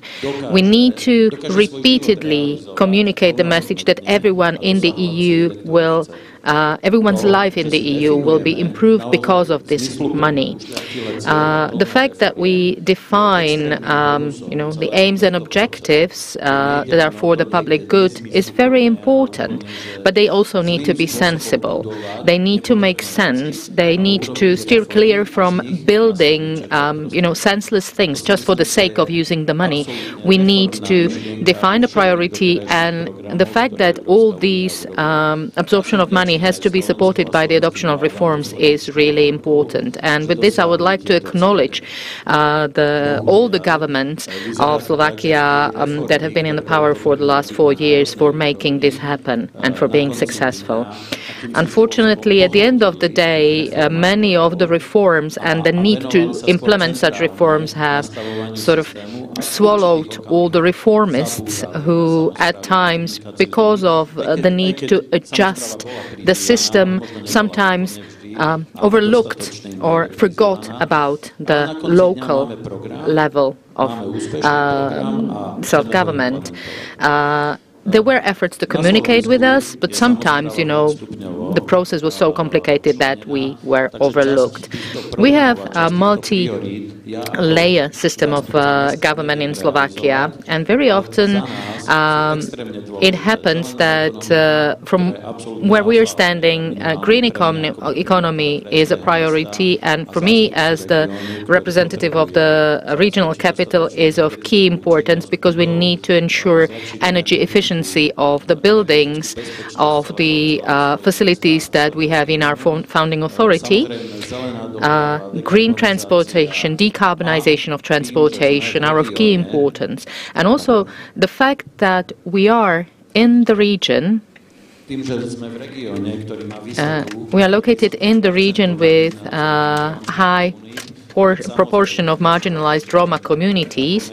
Prešov and Kosice, both Prešov and Kosice, as the second and the third largest cities in Slovakia, we need to attend to this in a very responsible way as well. And this is what the funds from the RRP will be used under the education priority as well. The city of Prešov, and I would react to what my fourth speaker, Mr. Polak, has said, and he's also partly a native of Prešov. He's from our region, which we are very proud of. I have to say that the city of Prešov, based on various principles pertaining to the redistribution of children to various school facilities, has managed to achieve good results when it comes to the integration. For example, yesterday we celebrated the 30th anniversary of one of the elementary schools in Prešov, which is very successful in integrated Roma children into the mainstream system of education. So in the large cities, I dare to say that working is easier, and our work is easier because we have more resources, we have more teachers, and we are better equipped and positioned to carry out the reforms. But in smaller municipalities and in smaller towns, these challenges sometimes are unsurmountable. And now, to answer your question, which European funds are better or more accessible, I have to say that the OP Slovakia that is currently being implemented from where we're standing, from where I'm standing, seems to be a little bit better when it comes to the absorption of the European money, because the vision of the creation of the urban territorial development units and establishing the structure of coordination boards seems to be a more efficient and a more effective tool, because the local self-government is more flexible in prioritizing their objectives and defining their objectives and aims. So we define our own visions, and based on the very clearly defined parameters which Slovakia is obligated to meet and to fulfill towards the European Union, we can really prioritize and we can develop the tools through which we can implement these aims and objectives. So I believe this is the way forward, that we do leave certain autonomy, certain level of autonomy to either the cities or municipalities or regions, because I believe that this is the way forward. The decision-making concerning the resources and the usage of the resources needs to be left, at least partly, with the local governments and regional governments. When it comes to the RRP, or to the recovery plan, currently what we are struggling with are the delays in approval processes. And I'm trying to be diplomatic here. Many projects have been submitted, but we're still waiting for the results, for the decision about these projects. And I think that the fact that basically the OP Slovakia and the recovery plan and the fact that they have basically arrived concurrently and at the same time overburdened the ministries, and this might actually be a little bit detrimental to our ability to absorb the money. I'm very happy to say that more than 30% of the funds under the recovery plan has been allocated to the minimizing of the energy demands and the green transformation and the green transportation, or sustainable transportation, because this is something that, as I've said, is very important, and this is something that we are looking into. We are trying to bring more electric buses. We are trying to introduce the systems, and we have started actually implementing the steps towards establishing the system where the youth and where the seniors will be able to use the public transportation for free. And both of the European funds sources allow for major transformation of public transportation in the cities to state-of-the-art, modern, advanced transportation, public transportation. In the audience, I can see the former mayor of Prešov, who actually started these efforts, and we are basically continuing her effort. And we have urban transportation systems in place, or they are starting to be implemented for, say, the prioritization of public transportation. So we introduced the bus lanes and all that. So, long story short, I can say that we will try to do our best to absorb any money we can, whatever it needs, for the benefit of the public. But I would also like to say that very often we hear that the money is ours. Slovakia is contributing to the EU funds, but it's also absorbing EU funds. But we need to remember that we must not absorb the money in an uncontrolled manner. We need to be cautious and we need to be sensible in absorbing them. And I believe that the day will come when we will realize that what we're absorbing is our own money. When I look at what's happening in Ukraine and at the attitude of some of the people towards Ukrainians who are saying that, you know, we're accepting and we're helping the Ukrainians too much. Yes, there might be this sentiment. However, a couple of years ago, this was the approach that the Germans, French and other countries could have felt towards us. And I have to say that thanks to the governments of Mikuláš Dzurinda, Eduard Heger and many others, we are now the lucky ones because we had a chance to be funded from the European funds and from the other member states that were invested into our development. Perhaps to the detriment of the major or of the old European states. So, to answer your question briefly, I think the OP Slovakia, from the practical point of view, is more accessible and easier for us. But when it comes to the implementation of the long-term aims and objectives, then the Resilience and Recovery Plan is a better facility. Yes, but it's also, Mr. Mayor, it's the question of a different structure of money, rôznej štruktúry prostriedkov. Máme plán obnovy a odolnosti, máme granty, čiže nemusí platiť mesto, potom máme kohezné. So this is one of the main differences. I don't speak about loans. I speak about the grants. So I can imagine that for the mayor, it's important that you have the choice. One side you have the recovery plan, which is without your contribution. And from the other side, you have the cohesion, which requires the contribution. And I think the situation on local government in terms of budget is not very easy. So I think from this point of view, I understand that the recovery is relatively easy. Am I right or not?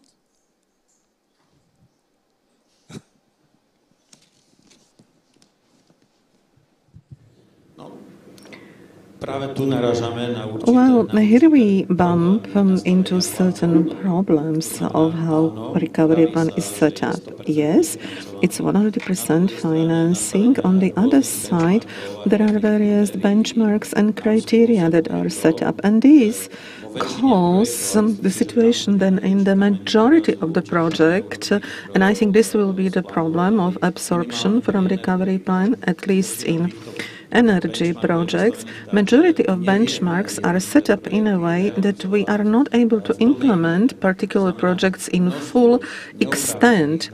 So there is a high amount of non-eligible costs. It's extremely high, and then in many cases the project maybe only can be financed from 40 or 60%, and the rest will have to be found by the local government. Let me give you a simple example.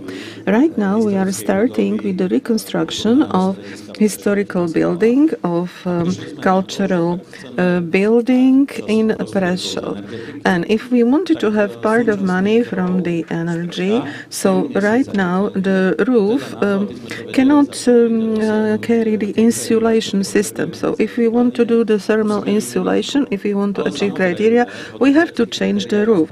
But in the eligible benchmarks and eligible expenses, they do not include the exchange or the replacement of the roof. So I can do some thermal insulation of the building, but then I need my money for some other reconstruction work. So it's a huge dilemma. Were we supposed to join this project or not? I had to fight with the municipal office because they were criticizing me for making this decision. But please be aware that 40% of investment will have to be paid from the city budget, from the municipal budget, that we will have to find the resources. Here, I see the space in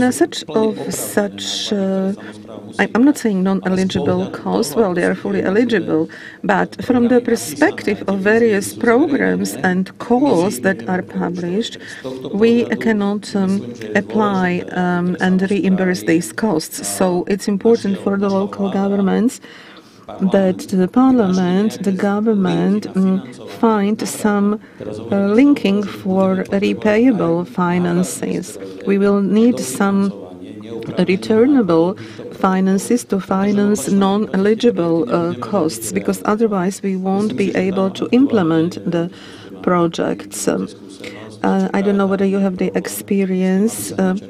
Maybe this is the problem that causes non-absorption of funds. A Roma community living in Prešov, they live in the old Tehelnia. It's a huge community, and from the recovery plan we could do some thermal insulation to change this place to be a nice place. But we have come to the fact that we need to pay the old loan from the housing plan, and we miss $500,000. So in our small resources we will use $500,000 to pay back the old loan to be able to repair, because this is the building and there is a loan on this building. Well, it's the loan made by state and it's guaranteed by the city, but there is a loan, unpaid loan. And I will be vulgar, there is not clean ownership certificate. Well, we cannot start with the project. It's about political communication, and we have to explain to the citizens, yes, if we want to improve the life of this community, if we want to build good quality housing again, energetically accessible, well, somewhere in the municipal budget we will have to find this $500,000 to pay back the old loan. So really there are fights. On one side, how it is presented by the EC, how it is presented by the government and parliament, resources who are 100% paid, but in reality, when we start to calculate, when we start to do real evaluations, what we can pay from these calls, well, we come to the conclusion that very often these calls are not realistic for us. For example, photovoltaic power plant, zero business activity. Okay, we will put it on the roof of the kindergarten or gymnasium, but this gymnasium is being rented to various sport clubs. Is it a business activity or is it not a business activity? Will the income that the head teacher will have from the rent of this gymnasium, will this income be okay? Will it be zero business activity on the roof? So some calls, I think it would help if they were communicated in advance with local governments. Then it would make our life easier. So still, I see some space, but from what I have heard here, well, I think this is the case in the whole of Europe, this centralistic approach of certain group of people who is preparing the calls. So at a certain point, the capacity, the time can cause that there is no space for involvement of local governments into this activity. On the other side, very often local governments fail. We have Act on Social Care, but I do not know about a single local government who would be able to publish the data, to publish the figures about what are non-eligible, what are eligible expenses, what are expenses in public interest. So I'm not only criticizing the government, but there is also some criticism toward the local government. Even if the government call us, please come, please cooperate, we would not come. And only when we bump into implementation problem, then we say, oh, we are not able to implement it. So I've been in my office for half of a year now, and I do not know how the government approached the local governments to prepare a recovery plan. But today, in the phase of implementation, when we want to implement the first project, we bump into many logical nonsenses. But I have to say that both MIRI, Ministry of Investment, and other ministries have extreme willingness to modify the criteria. So here is where we have the space now. We, the cities, self-governing region, to make pressure, to make comments, to meet. And I do believe that during this year the situation will be improved. And I'm sure, unless something worse happened, I'm sure the recovery plan will be implemented successfully. Because Siegfried Muresan is here, who is the rapporteur, that when we discovered in the parliament that without giving in the regulation the direct obligation to the governments to make the consultation with the local government, that in fact the governments are using it in the whole Europe, like Netherlands, for example, except of our country, because we don't have money from unfortunately. But in the correction, when we say Repower EU, additional legal base, in this Repower EU, the rapporteur managed to include the mandatory consultation of local government. So I think if you have the change of the plan, now the situation is different, because at the beginning it was voluntary. Now it will be mandatory. So I think that this is really very important. I would like to ask the panelists and Peter Polak and Ron, do you want to react to this state of our discussion? Do you want to react now to additional comments, please? Very briefly. What I heard before about the Slovakian situation, I had the idea that it was paradise, but there is some trouble in paradise, I heard. So it's not only here that the implementation is a challenge. And in Netherlands, it wasn't that difficult because we didn't have any discussion between the national government and the LRA. So, well, you have no discussion there, but we at the end thought that it was really a pity that we were not involved. But I would say, be glad that you are involved and be glad that there are some problems because, of course, when it's such an amount of money, it's unprecedented, already said before. So I can imagine that there are some, well, difficulties, of course, but I think we have to be very glad that we have the RRF, we have the plans, and it's improving. Just what Jan said, it's improving now, and I hope that it will continue, and I hope that it's, well, a kind of a wake-up call for the Commission, but also for the Member States, that that involvement of the LRAs is helpful. We are not making it difficult. We are just trying to help and to make it more effective. I think that's the purpose. Peter.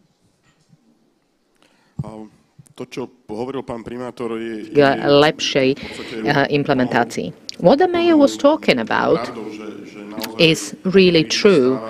Sometimes it does happen that the insufficient level of communication or the lack of communication between the national governments and the regional level or local level of governments leads to the calls that are being published that are not really reflecting the reality, the status quo in the municipalities or in the regions.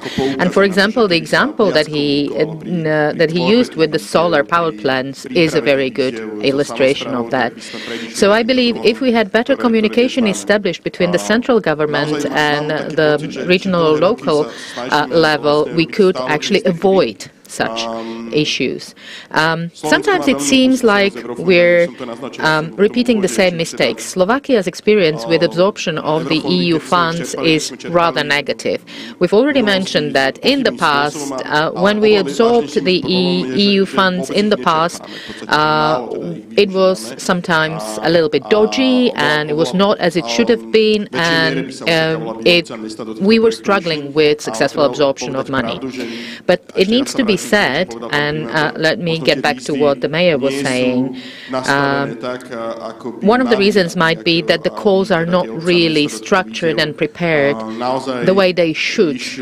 That would make it easy for the municipalities and for the cities to apply or to submit applications under the calls, because basically it's not possible for them. Takže neviem, či máme nejaké otázky v publiku, niekto, kto by sa chcel opýtať čokoľvek našich panelistov. Nech sa páči. Nech sa páči. Ďakujem, dobré ráno a ďakujem veľmi pekne za zorganizovanie tejto konferencie. Volám sa Erik, som pôvodne z Lotyšska, ale takisto som Mr. Muresan to develop the legislative framework for the RRF. And I actually wanted to pose one question on a communication side, because it was mentioned several times today, but a bit challenging one, I imagine. Because as it was rightly pointed out, RRF is kind of a novelty which consists of two big pillars, which is the investments and the reforms. While communication on investments traditionally proves to be relatively easier than the reforms, since reforms are less visible and you need to make sure that there is a buy-in from the society for that. What would be your suggestion, because typically it's though at the state level than at regional level, but still, what would be your suggestion to the, or advice to the government to communicate on reforms? Because investments is easier to communicate, reforms are more difficult because those are changes, and changes are not always welcome, though necessary for the future often. So what would be your really suggestion to how to promote reforms? Because that's that's the future that makes us better. Thank you. If I can just add some comment to your question, because I think that what was extremely important was the information from Prime Minister Hege. Why the biggest payers agreed to take the credit?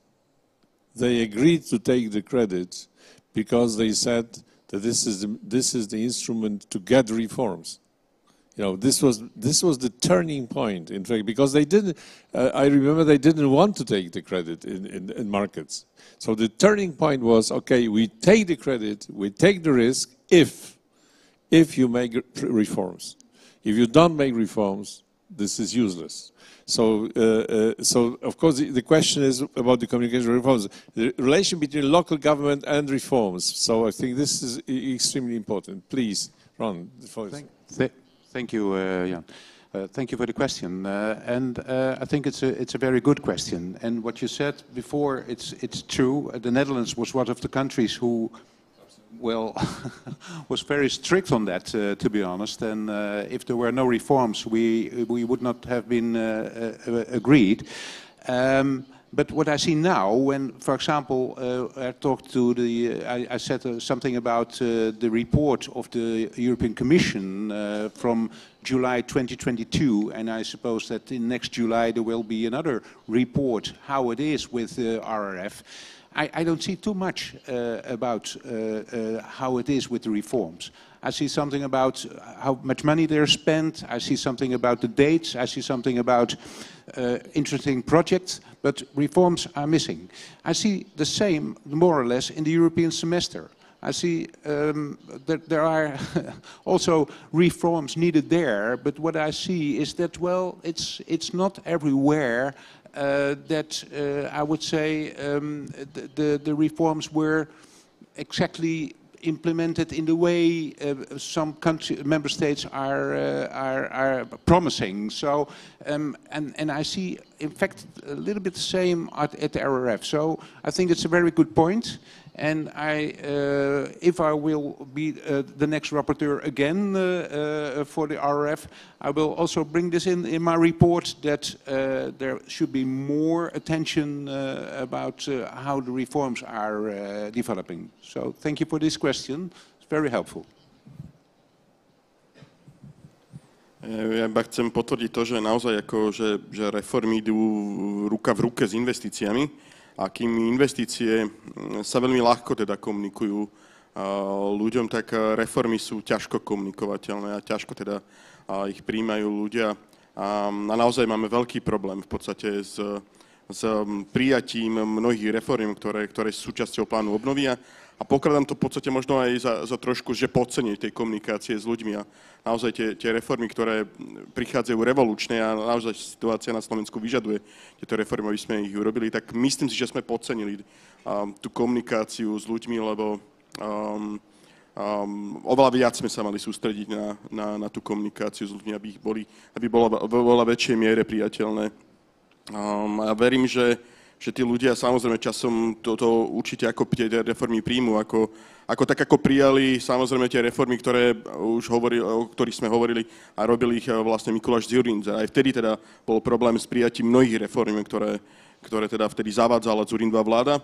A aj teraz mnohí ľudia nie sú celkom stotožnení s tými reformami, ale je to iba dôsledok toho, že sme, podľa mňa, môjho názoru, málo komunikovali s ľuďmi. Viac sme mohli komunikovať. Mohli sme teda naozaj mať výbornú komunikačnú stratégiu, ktorá mne osobne chýbala.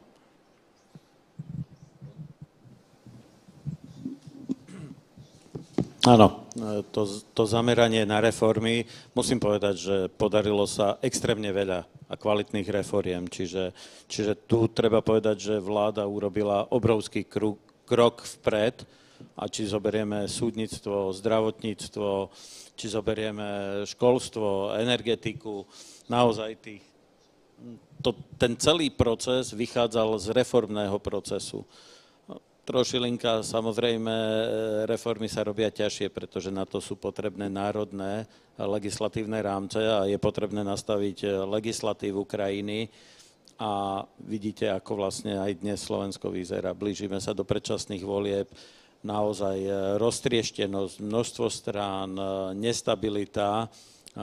nestabilita celého nášho politického ekosystému, ktorý dnes funguje a to, že hlavne strany, ktoré sú hodnotovo v strede a vpravo, majú vážny problém s komunikáciou medzi sebou. On the right have a serious communication problem between themselves, and it's a huge problem. So we can talk about problem here, but the reality is that if we are slow with reforms in the National Council, in the government, then, well, for us who are on the bottom, it means us who are supposed to absorb this money and who are supposed to improve people's life, well, then this time schedule becomes dramatic for us, difficult to manage, because the calls appear simultaneously. There are several mechanisms. You have grants, Program Slovakia, RP, and here we have to deal with the problem of capacities. Will we have enough designers? Will we have enough finance managers to manage the projects? Will we have enough construction capacities in our territory? Will we have people joining some projects and selection? Well, there are some calls that we do via public procurement, and we do not have nobody willing to join it. We wanted to use our own sources for the biggest investment of this year. We wanted to repair the road in front of the railway station, over €1 million, and nobody was interested, because because all the capacities are already allocated today. These people are busy, and they will be even more busy. So this is something that I am afraid of on the day when everything breaks out with high intensity. On that day, we simply won't have the capacities available. Us, as institutions, we will have projects, but it looks like that at the end of the day there will be no people to really do it, because there will be many projects starting at the same time. Let me give you an example from Prešov city. At the moment we are working the project of depot in the city transportation company, 40 million. Football stadium, 21 million from own resources. It's not an EU project. 4 parks that were prepared by the previous management, and they were in delay with approval. So now we are supposed to implement them, 4 million. Now the cinema Scala, 6 million. So we are planning on the territory of the city of Prešov to invest 80 million of euro in the coming 5 or 6 years. So this is something that I consider to be really on the edge of what we are able to implement when it comes to human resources and capacities. So, speaking on behalf of regional cities, we are ready, but what we will cause, we will steal capacities from smaller projects, because all will be willing to join bigger projects. And I do not know what the local governments will be doing. How will they get the capacities for some activities they will be willing to do? So, on one side, we have a lot of money, a lot of visions, high number of projects. So we will see at the end of the day if we will be able to implement everything that we would like to implement. Yes, just to your question about the reforms, in my country, that we have all still the fighting inside the government. One part of the politicians from the governing party, they said, we can get money if we make the reform. But so we can make the reform, we can get money, and we will cancel the reform. So, but of course, but this is, it was very clear. But but of course, in the European law, it's very clear that the reform should be sustainable. You cannot go back. So it's once you have the reform, you cannot back. And another question, please, colleague from the. Good morning. Does EPP, did you think also in the recovery plan, did you think about the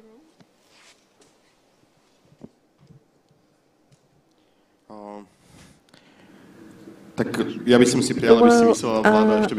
would wish that the government thinks much more about Roma, but in the RP, yes, it is part of RP, and you may know that a couple of weeks ago, EC sued Slovakia for a long term and insufficient measures for not taking all the system measures that would prevent segregation of Roma pupils. And I'm very glad that there is priority in the RP that relates to education of Roma pupils. And I do hope that RP will help us to solve a long-term issue. Many governments were not able to sort out this challenge, and since 2015 we were always informing EC about this situation, and we came to the stage when we were not able to make an evidence about system measurements that would remove segregation of Roma pupils. And also the recent court decisions in Slovakia only show that what EC is criticizing us for, it's been confirmed by many decisions of the Slovak courts that confirmed the standpoints of people who are involved in this area, people who are drawing attention to the fact that the schools cannot or are not helpful in fulfilling Roma students' dreams. Of course, there is also some guilt on the side of parents, but the schools unfortunately contribute to the fact that once these children finish the school, so these people, after completing education, will not be able to create the values. So in the RP we have this priority, and I hope that finally RP will help us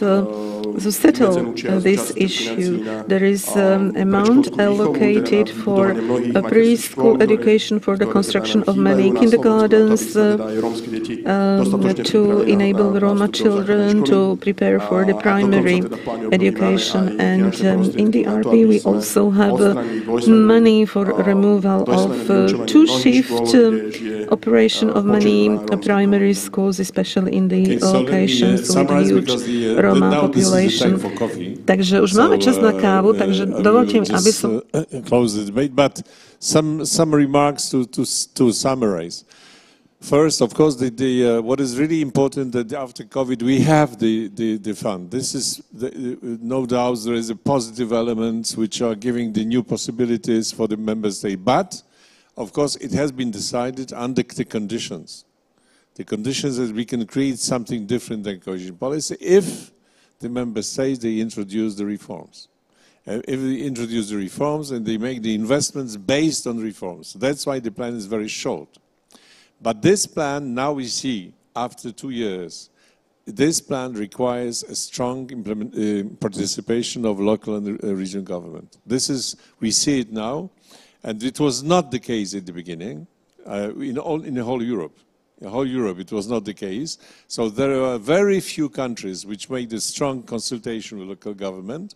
But the situation now is different because now the governments, they see that they will not be, then it would not be possible to spend the money without local and regional governments. So I think it's also important, especially here in Slovakia, you are just ahead of elections, so it will be one of the elements probably of the campaign saying that you have to manage to spend the money till the half of 26. So you need the government which is efficient, who can do it quickly and with the efficient. But but I think the other element is to understand the local situation, like for example the capacity.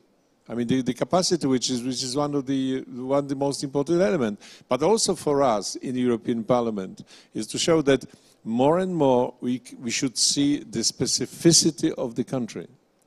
There is no one unique solution for the whole Europe. It's like the question of Roma people, Roma children. This is a very specific problem of Slovakia. So that's why the European law should give much more flexibility to react to this, because we cannot have the one model for everybody. This is not the case. But I think what is interesting, just to summarize, that we share Netherlands and Slovakia and Poland, for example, and other countries. We share the same view. This fund requires active participation of a local regional government. This, if not, it will not fly. It will not be possible to realize, but we have to understand the specific situation of the government in each country, because it's not easy, and it's not only, as Mr. Primator said, it's not only the question we have money or not. The question is, can we spend it correctly, and do we have the instruments to spend it? I mean, also the people who can spend it, etc. So I think it was quite interesting, and for me and for you, I hope, and very practical, very concrete. And you know, we are not here to celebrate something. We are here to discuss and to inform each other what is going on. Thank you very much indeed.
As we said, this is a serious conference where we want to discuss in depth, to really have a serious evaluation of where we are with the implementation of the Recovery Resilience Facility and how we can continue.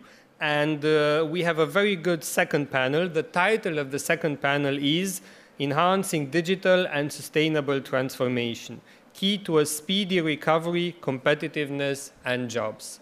So very EPP, putting the economy at the core, putting competitiveness, digitalization at the core. You will be in the hands of Olgierd Gabliewicz, who is a regionally elected leader from Poland. He will be moderating this panel.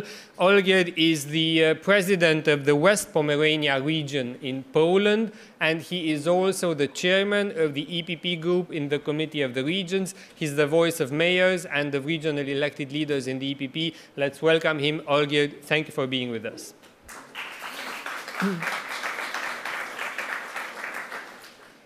So Olgierd will be moderating the panel, and I invite just the colleagues up here on stage together with Olgierd, and then Olgierd takes over. We have Michal Strnal, who is the mayor of Orawska Polhora. We have Vladimir Bilcik, who is our colleague from the European Parliament. Vlado. We have Roman Oros, the head of the Business and Marketing Department of the Kazovia New Industry Cluster. We have Miroslav Kiralvarga, the president of the National Employers Union. And we have Radim Srsen, the Deputy Minister of Regional Affairs, the mayor of the municipality of Dolny Studenski. And we are very happy to have you all. Olgierd, please, the floor is yours to lead the discussions. Thank you very much.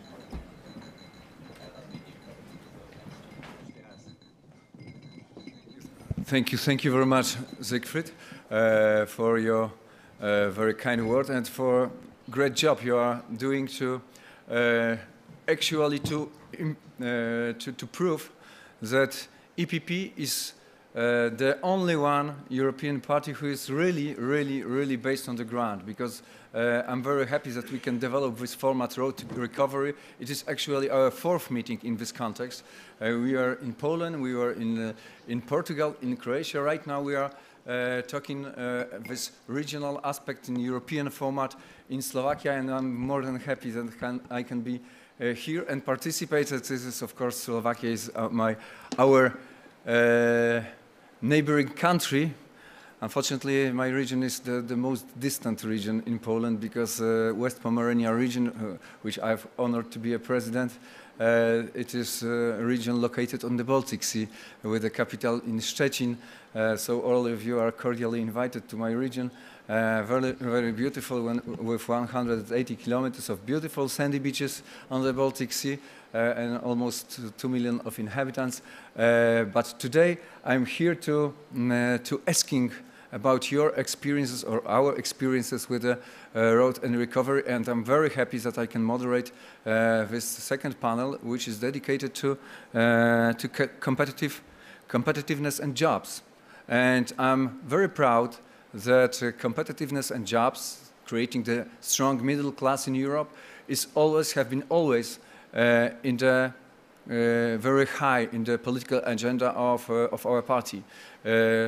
Just to inform you, in last month, during our political meeting, firstly in Helsinki, with our Helsinki declarations to confirm that middle class, it is our strong middle class, it is our aim in Europe, that jobs, that competitiveness, that innovation, digital innovation, it is our agenda, and we confirmed it 3 weeks ago during our meeting in Munich, and I hope that today we confirm it for once again, proving that we are not talking, but we are acting on the ground in Slovakia, in Poland, and in Romania, and in many Czechia, of course, in many countries. So I'm very happy that I'm here with you, and right now I would like to ask for introductory remarks our well-known friend, Mikołaj Dzurinda, former Prime Minister. You know him very well, even better, longer than me. Mikołaj, the floor is yours.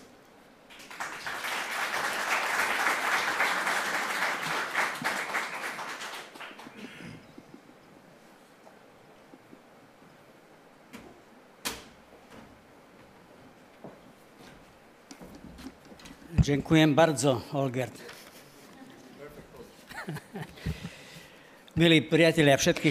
Dear friends, let me welcome all of you. Let me extend cordial welcome to all of you. It gives me great pleasure that here in Kosice I can not only run successfully, successful marathons, but I can talk about important things. I'm here in my capacity of a European. I'm here in my capacity of a Slovak citizen, but also even more so as a European. Even sometimes it's difficult to distinguish between the two, because I was invited here by my friend Ivan Štefanec. I preside over the Center of Wilfried Martens for European Studies, and I'm here in my capacity of this director as well. So let me offer a perspective of a European and of a Slovak on the topics discussed. Let me first start with the RRP, or the Recovery and Resilience Plan, and let me look at it through the eyes of a European citizen. I realize very well that the primary objective of this project, of the facility, is to mitigate the impacts of the pandemic, which has impacted many people and many companies with dire results and consequences. I do, however, also realize that one of the objectives of this project is to provide an incentive for national governments to start the reform process. But the European context is also very important. The former Prime Minister Heger also spoke about it, and he placed the recovery plan into a wider context when he was mentioning Ukraine and the total war that Russia leads against Europe. And he drew the links between the war on Ukraine and between the suffering that the Ukrainians have to undergo. What I haven't heard today, however, and I would like to mention this, is the fact that I see this unprecedented project as a significant contribution to further European federalization. And please do not put me on a cross. But obviously this is the term that doesn't have the best connotation in Slovakia, because during Czechoslovakia we pretended to be a federation, but we weren't. So why do I see this as a contribution to federalization, and why I see it as a positive aspect? It's because the situation, the global situation that we are seeing in the world now is the war among the superpowers, and Europe should not be on the receiving end of this. We see the progress that China is making, and we don't even need to mention the US. But if Europe wants to stay relevant, wants to remain relevant, and wants to be competitive, for example, in its relations to the US, we need to move on. We need to move forward. I'm not going to mention that China is now representing a complication and a security threat and a trade complication. We know what happened in Hong Kong. We know the pressure it exerts over Taiwan. We know what the global politicians say when they look at the Indo-Chinese Sea or the Pacific. I don't want to waste your time with giving you all the information about the growth of India and other countries. I just want to stress that we must not stay or remain idle when the process of the forming of Europe has not been completed yet. If we want to become a superpower as a EU, we really need to get the form of the real, authentic federation. And what do I mean by that?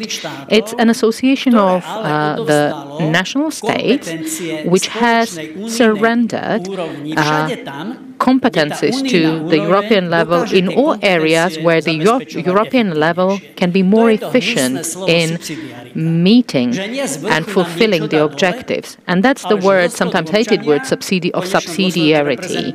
At the end of the day, the citizens, represented by the national states, sometimes give up their competencies and basically pass them on to the European level in all areas where the European level can do a better job, where the Union level can do a better job. And I think that now we're coming to the same leaf. When we're talking about the Recovery and Resilience Plan, it's the first time in our history when the member states willingly gave up part of their competences to the European Union so that this grandiose project could take place.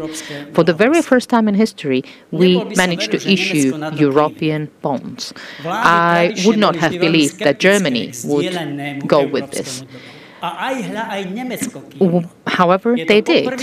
And it's the very first time in history when the European Commission, as a European authority, emitted the securities, the bonds, that they are guaranteeing for, and they are also supervising this entire process. So this was my point of a European citizen, and I'm happy that I can say that I think it shows that we have made progress in the right direction, even though there's still a lot of work ahead of us and many difficult decisions to be taken in when it comes to army, defense, international politics, and so on. And now let me venture my point of view as a Slovak citizen. Obviously, I do realize that the success of the Recovery and Resilience Plan lies with and resides with the member states. The key is represented by the fact how well our governments are capable of designing the projects, coordinating the different stakeholders, making sure that the public servants are doing their job right at the central level, making sure that the local and regional self-governments are also involved in the process. And that's why I'm really glad that we are here in Kosice and that we do have representatives of both the regional and local self-governments are here with us. And I'm also very glad to see that MEPs have sprung to action. Siegfried Mureşan is not only an MEP, but also the vice chair of the EPP group in the European Parliament and chairman of the working group for budget and structural policies. And I know he's been very active, and I hold it in high esteem because I believe that at the end of the day, the citizens would appreciate and recognize and acknowledge the direct links between the EPP and the root citizens. In the past, we managed to handle well different changes, transition from non-perspective to perspective production modes. We managed to implement reforms, and without further ado, I would just go straight to the point. I'm talking of the tax reform, so that we make sure that we have the infrastructure ready, both at the regional and local level. I'm talking about industrial parks, and we have a very good example of the successful industrial zone not far from here in Kechnec. This is the illustration of how central governments manage to work well and cooperate efficiently with local self-governments or regional authorities to move from the production of tanks or crude steel to the production of metal sheets for automotive industry, because I can see the former vice president of the US Steel here. But we need to get on. We need to continue. We need to move on to the research and development, innovations and startups, and to the AI. And undoubtedly, an important role in this is played and occupied by digitization, forming of the united digital market and digital infrastructure is of key importance. Digitalization has a huge importance in education, in healthcare, in public administration, and in all areas of public life, because it helps to increase the work productivity, competitiveness of our industry, but also it promotes the development of education, research and development and innovations. Not long ago, I met Siegfried in Bavaria, where we had a meeting of the political gremium of our party. And at the beginning, we had a chance to listen to Friedrich Merz, the head of the CDU, and Mr. Seder from CSU. And I took Markus Seder's speech with good humor when he was saying that for years I've been listening to the green ones telling us that we need to have less pollution, meaning we need to have less production. But we say that we want less pollution but more production. But how can you handle this contradiction? And Seder said, it's the innovation, it's the R&D, it's the digitalization that can help us to overcome this contradiction. And this was really very topical, but I do understand what he meant, because it is understandable. And that's why digitalization is indeed a major element that we should focus on, not only to be more competitive, but in order for us to be able to handle and to mitigate the regional disparities. When we had the press conference, Mr. Heger was asked what could we bring to Eastern Slovakia in this field, and he offered his opinion on that. But I think it needs to be said that in this very region, digitalization can play an important role in mitigating and eliminating regional disparities. But it needs a good internet infrastructure, because you can write a good code away from the center. You can write it at home. We've seen examples of that, but you need to have a good digital infrastructure in place. And let me conclude by saying that this is the topic that our think tank is also focusing on quite intensely. And quite recently, we came up with an initiative of locating 7 priority areas where we want to be more active and where we want to offer our expertise. And in our think tank, we called it symbolically 7D group. And this is not because my surname starts with D, but it's just the way it is. So it's defense, decarbonization, demography, democracy, deglobalization, digitalization, and debt. So mitigating and reducing the debt that is burdening us. So, ladies and gentlemen, dear friends, if you are interested, I would like to point your attention to the Martens Center website, where you would be able to find all this information. And I'm more than certain, and I trust that our leaders, the leaders of the EPP, but also the leaders of our regional and local authorities and municipalities, would be able to find good inspiration in our projects, in our analysis, and in our projects. Thank you very much for the floor. Thank you for having me. Thank you, Mikuláš.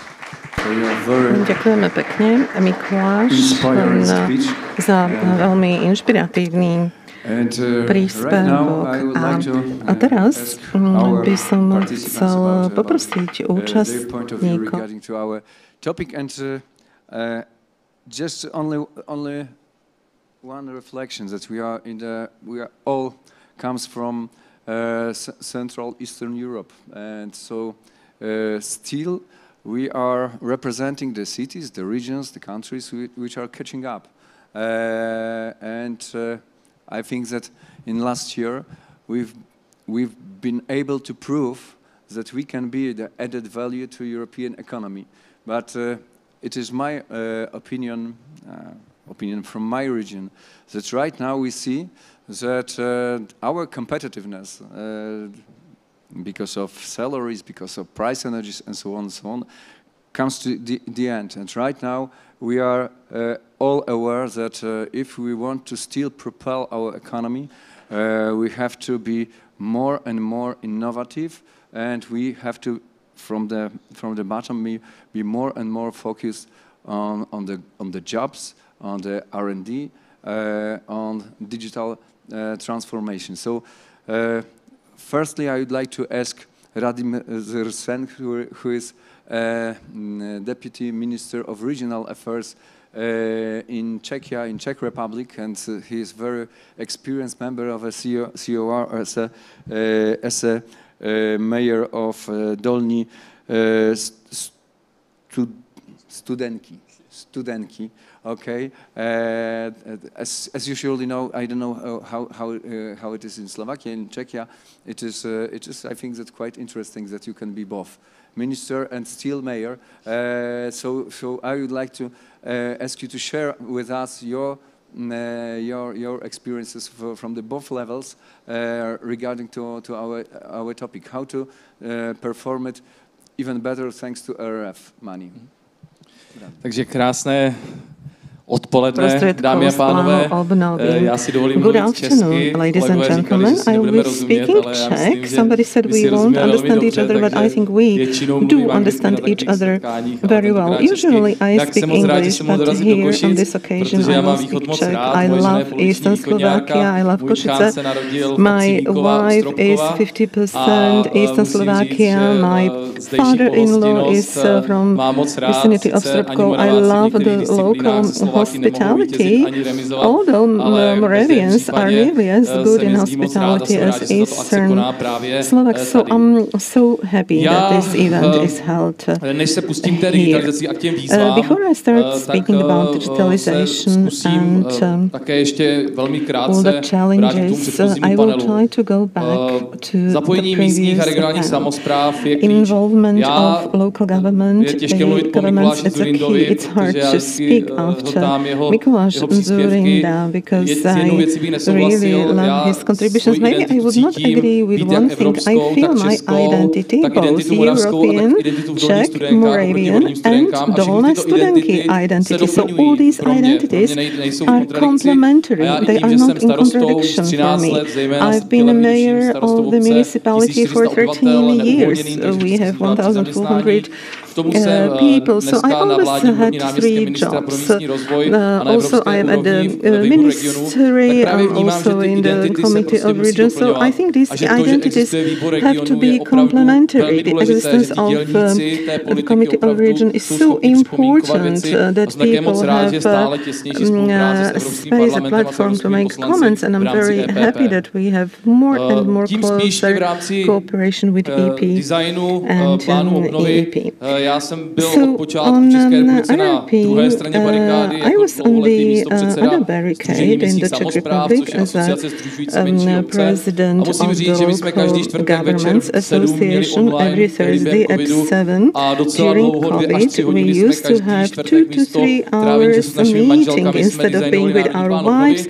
So every Thursday we spent on RRP. So I think there are many things that are today part of RRP. I will go back to them. And at the same time, today, when I look at it from the perspective of ministry, we have platforms, we have a committee, we have subcommittees where we discuss about the calls. So I think the partners approach is a key within RRP. It's nothing else than structural funds. So I think we should comply with it, and I think it's a very important thing from the perspective of Committee of Regions. So My jsme v posledních letech čelili dvou obrovským krizím, nebo čelíme dvou obrovským krizím. A já osobně jsem hrdý venkovan a snažím se zapáleně bojovat zejména ty nejslabší za venkov. A když jsem před 5-6 lety, když přišla Evropská unie s politikou Smart Villages, chytrého venkova, tak když jsem jezdil po Evropě, jezdil jsem po České republice a říkal jsem starostům, jak budeme lékaři vyšetřovat Republic, and I was explaining to the mayors how we will do medical examinations online when the doctor is 100 kilometers away. I was explaining to them about the drones delivering the post. I was explaining to them how they will be living in a small cottage and doing the design of high-speed railway. So I was explaining how our living rooms will become our offices, how we will use e-government. Everybody was laughing at me. They called me that I am Gilles Verne. And well, even if we went through these two huge crises, I think we made step forward, we made progress. The regions and the rural areas made a huge progress into new dimension. It's a huge challenge. We should also feel it when it comes to the utilization of the financial means from RRP. If I remember the preparation, I'm very happy the other reforms. It was quite entertaining to see the Polish example. Okay, let's introduce it and then let's cancel it. So I'm happy there was a pressure from the side of EC. The former Prime Minister Babiš wanted to solve the pension scheme from the RRP. And there were other things, and I'm so happy that EC did not allow something like that. On the other side, when I look at the mechanism, and now I see it in my role at the ministry and negotiating with EC, it is much less subsidiary principle than structural cohesion fund. We are national body for coordination, and now we can compare negotiations within RRP. In the Czech Republic, we said that the tourism was very impacted, especially in the border areas, and that it has sense to invest. So the EC says that they are not going to support tourism, that it's for digitalization, for green economy. But I think there should be larger discussion if we have support of LGs, regions, Parliament, Senate, and despite it, EC says no, you will do this and that. So I think here the subsidiarity from the European Union should be more flexible. And now let's go to some specific projects that can be supported from RRP in the digitalization and maybe other areas. We perceive that with the existence of such a high number of small municipalities in the Czech Republic, well, it's necessary to introduce digitalization not only in public administration but also in the local government. And it's important. Citizens will need papers to go to the local government office, but they will have e-communication with the state. So we are dealing with the digitalization of small municipalities to enable them to use to use e-government. Broadband is electricity of the 21st century, and we cannot think if we are going to introduce 5G into the last smallest village. We want every single citizen to have the same rights, to enable them to work from home, to enable them to learn from RRP. We have two initiatives. One is the coverage of white spaces, 5G for the rural areas. We have quite a short time for this project, so our ministry decided to make an exclusion. We will not need construction permission for 5G poles. It will be possible to obtain it within 5 years after construction. Then coverage of railway by 5G to be able to have internet connection also when you travel by worldwide range. Then we have digitalization of the schools. It's very important. It's not only buying tablets for the schools. We are buying tablets from RRP, but we don't think about internal cabling in the school building, structural cabling in the buildings. So it's important when something is being negotiated, it's necessary to think about all of the details. Another important thing for the municipalities, it's preparation of project. The lagging regions have problems with preparation of projects, even if they have fulfilled all environmental requirements. So here we have a new component within RRP that thinks about it. We also think about elderly people, about seniors living in rural areas. We are installing solar panels on the roofs. We are teaching seniors some electronical identity. So except of large investments, we also keep in mind small investments. We have huge digital gap, technological gap between young and elderly generation, between people living in the cities and in the rural areas. So we need to use this money to narrow, to reduce this gap. Many elderly people, they communicate with their children via Skype, etc. Then housing, supportive housing. We were mentioning Roma and accessible housing for Roma. We are also working on it. We are going to support housing in the municipalities. Then it's digitalization, cultural centers, and the component of brownfields. It's easy to build something new, but it's much more difficult to revive old building. And we also have a component for smart cities. There is 700 million crown to support the projects of cities and municipalities to apply 5G technologies, camera systems, IoT, and etc. So I'm very glad that the cities and municipalities are involved, that they are absorbing from the RRP. In conclusion, just briefly for basic problems that I see from all levels, it's time for implementation. I would like to congratulate Slovakia being a leader. We will see how the projects will contribute to the reconstruction. And maybe the quality is suffering here because we have so little time to do a huge project in 3 years. It's nearly impossible. At the ministry within Brownfield, we will deal with all deadlines, so maybe I would welcome more flexibility from the side of Europe, because it will have impact on the quality of project. Then there is chaos in management. We have so many funds. We should be looking for a synergy between structural cohesion fund and RRP, because some activities are duplicate, some activities are not supported at all. So we would need more synergy here. So we need to explain to ministers this complementarity, what and how can be absorbed from this money. So there are many applicants and sometimes it's a jungle. And last thing, the RRP did not have any technical assistance. We didn't have people able to implement it.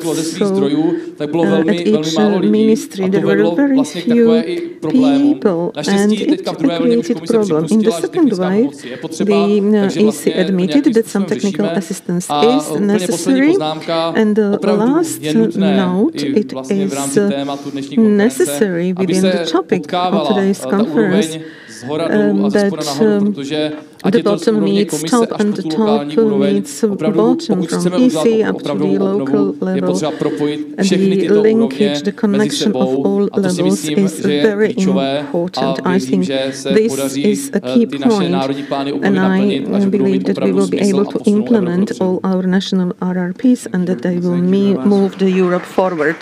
Thank you, Radim, very much for very Ďakujem veľmi pekne, Radim, za tento as we both mentioned, Radim have a very, very strong local background as a very experienced mayor. He have been, as mentioned, for F13, but he forgot to add that his mother was a mayor as well in the same city and grandfather as well. So, it is some kind of family business in the city. Okay, but let's go back local. Right now, I would like to ask for intervention, Mr. Michał Strnal, who is the mayor of Orawska Polchora Półgóra. Półgóra in Polish, okay? It is the city located next to the Polish, the Slovakian-Polish border. I comes from the bordering region, bordering city as well. My city is only 10 kilometers from the Polish-German border, so I know that how many advantages, but on the other hand, how many barriers, how many disadvantages is in a process of propelling economy in such areas. So I'm very curious how you are solving the challenges regarding to the digital agenda and then to the employment and competitiveness in your city, in your region. Thank you very much. I can speak Polish, I can speak Slovak. Whichever you'd like. But my Polish was refused, clearly. I'm the mayor of Oravska Polhora, which is the largest municipality in Slovakia with 4,000 inhabitants. I would like to follow up my first speaker, Radim. I do not think that our resilience and recovery plan is such great as we've heard during the first panel. We've heard the view from the top. But we are the ones preparing the projects, and I don't know if the people who were designing the resilience and recovery plan if these people have ever written any project. We, over the last years, we've managed to prepare many projects, and we have different point of view. Mr. Polak told us that the municipalities are very often reluctant to apply for the projects under the Recovery and Resilience Plan, but can we?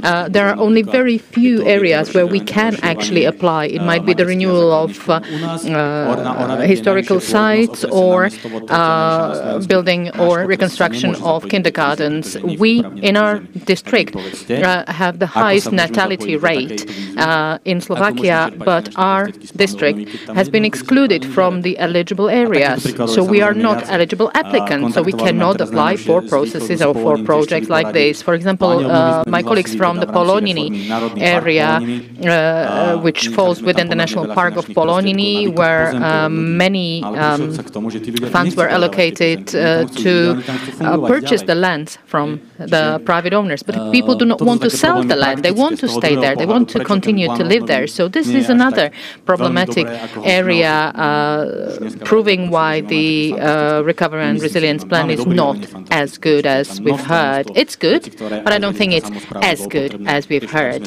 because there are still many issues and many problematic areas preventing us from joining and applying under the calls. And this is the reason why, or this is also the consequence of the fact that the local self-governments were not really a part of the designing process. I am envious of my Czech colleagues when we've heard about the digitization and the broadband internet, and basically the process, the program that they can apply under the scope of which they can apply. However, in our case, it was completely different.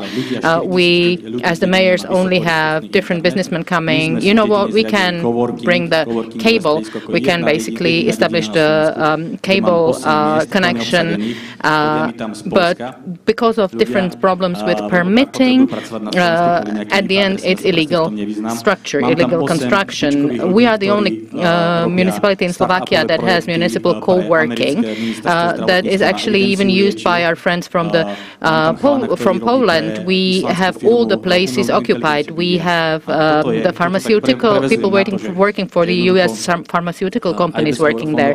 We have project and web designers working there, but this was only the activity of the municipality. So we do have active municipalities and local self-governments. However, we are supporting it and subsidizing it from our own budget. So we miss the support from the European funds to that. So let me reiterate, I don't think that we had a sensible way of involving and engaging the local self-governments into the designing of the recovery plan, and very often the municipality just cannot find the spot for them under the structure. In the recent years, we submitted 3 projects under the recovery plan. 2 of them concern the reconstruction of historical sites, historical monuments, and then the reconstruction of the elementary school in our municipality. But these are perhaps the only 2 areas where we really can be eligible applicants.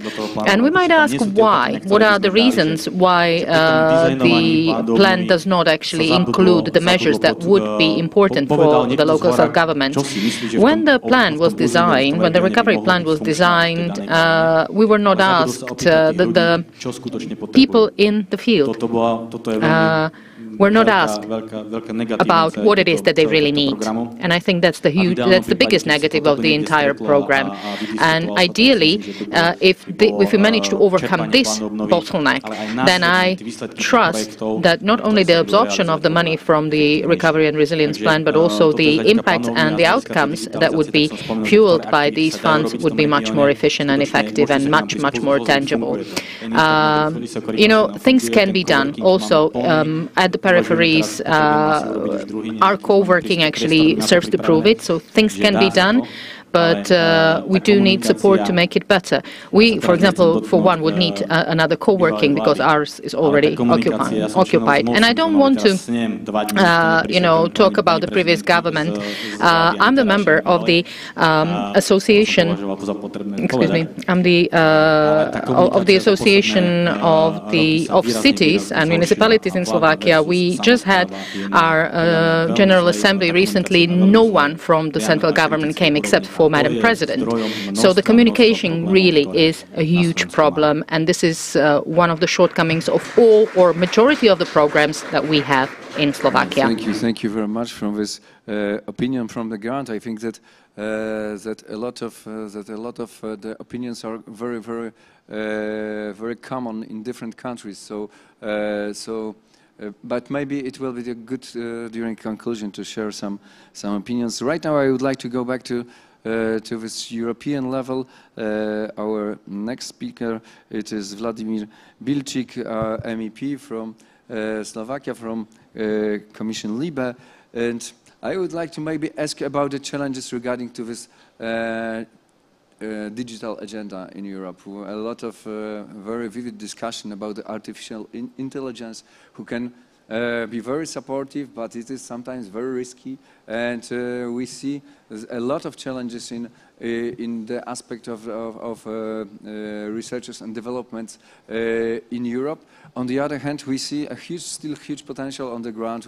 Yesterday we had a great opportunity to have study visit in your university. We will discuss later on about it, and I see huge human resources, even in some not very obvious places, just like here, when people are just simply very, very competitive, very, very talented.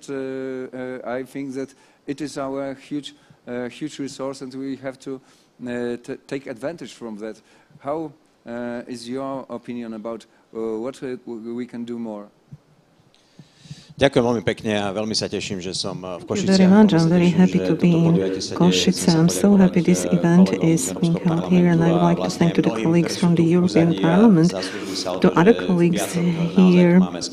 It's nice to have such a wonderful event on Friday and to have such an open debate, because what was mentioned by the mayor, well, it's nothing new, and unfortunately we have to say that up to now there was no government who would be able to absorb EU money successfully. And this is an important topic for EEP for the coming elections here in Slovakia. We should use all the opportunities much better to connect European policies creation. This is not only related to Brussels, but also to Slovakia, to the local level. So here we have a chance to speak openly about what works well, but also about what we could do better. And it's excellent to have the colleagues from the Czech Republic, from Poland, because in our region, at least when it comes to absorption of EU funds, we have a lot to learn from our neighbors, and we need to learn from the successful ones. This is what European cooperation is about. Now, back to your question. This is a key issue for the future of the whole European project, for the future of wherever we will get to within the opportunities and how we will be able to make decisions about the opportunities. Well, how successful will be Europe in digital revolution, in digital transformation? Who will be determining the trends, the rules, and how will we use digital space? This is a huge political question. When we break it down, it will give us the space to solve these important and practical issues. I'm happy that in the EP from 2019 there was digital agenda and a green agenda, and I'm so happy that it's so dominant. I'm so happy that we are trying to modify European rules. What is key for me, it was admission of two legislation, of two acts. I always say that EP, it's like a Slovakian EP, because whatever we decide as EP deputies, there are actually Slovak acts, and it's Act on Digital Market and the European Act on Digital Services. I was working as a shadow rapporteur on the Act of Digital Services, and I'm happy that this act was adopted. It's being now implemented, and it will start to be effective from the next year. So why is the Act on Digital Services so important? Well, it will set up all the important rules that will be related to how we will work in online environment at the schools, in the healthcare systems, everywhere where it's not working, in rural areas, in municipalities where we already have high-speed internet, but not quite in line with the rules. So it's important to have rules for the technologies, and it's excellent that Europe has prepared legislation, acts that have ambitions to become a global base for global rules. Our European power was always a kind of a soft power. Americans do not have anything similar. In the rest of the world, people look at what's going on in Europe, what Europe is doing in modern trends.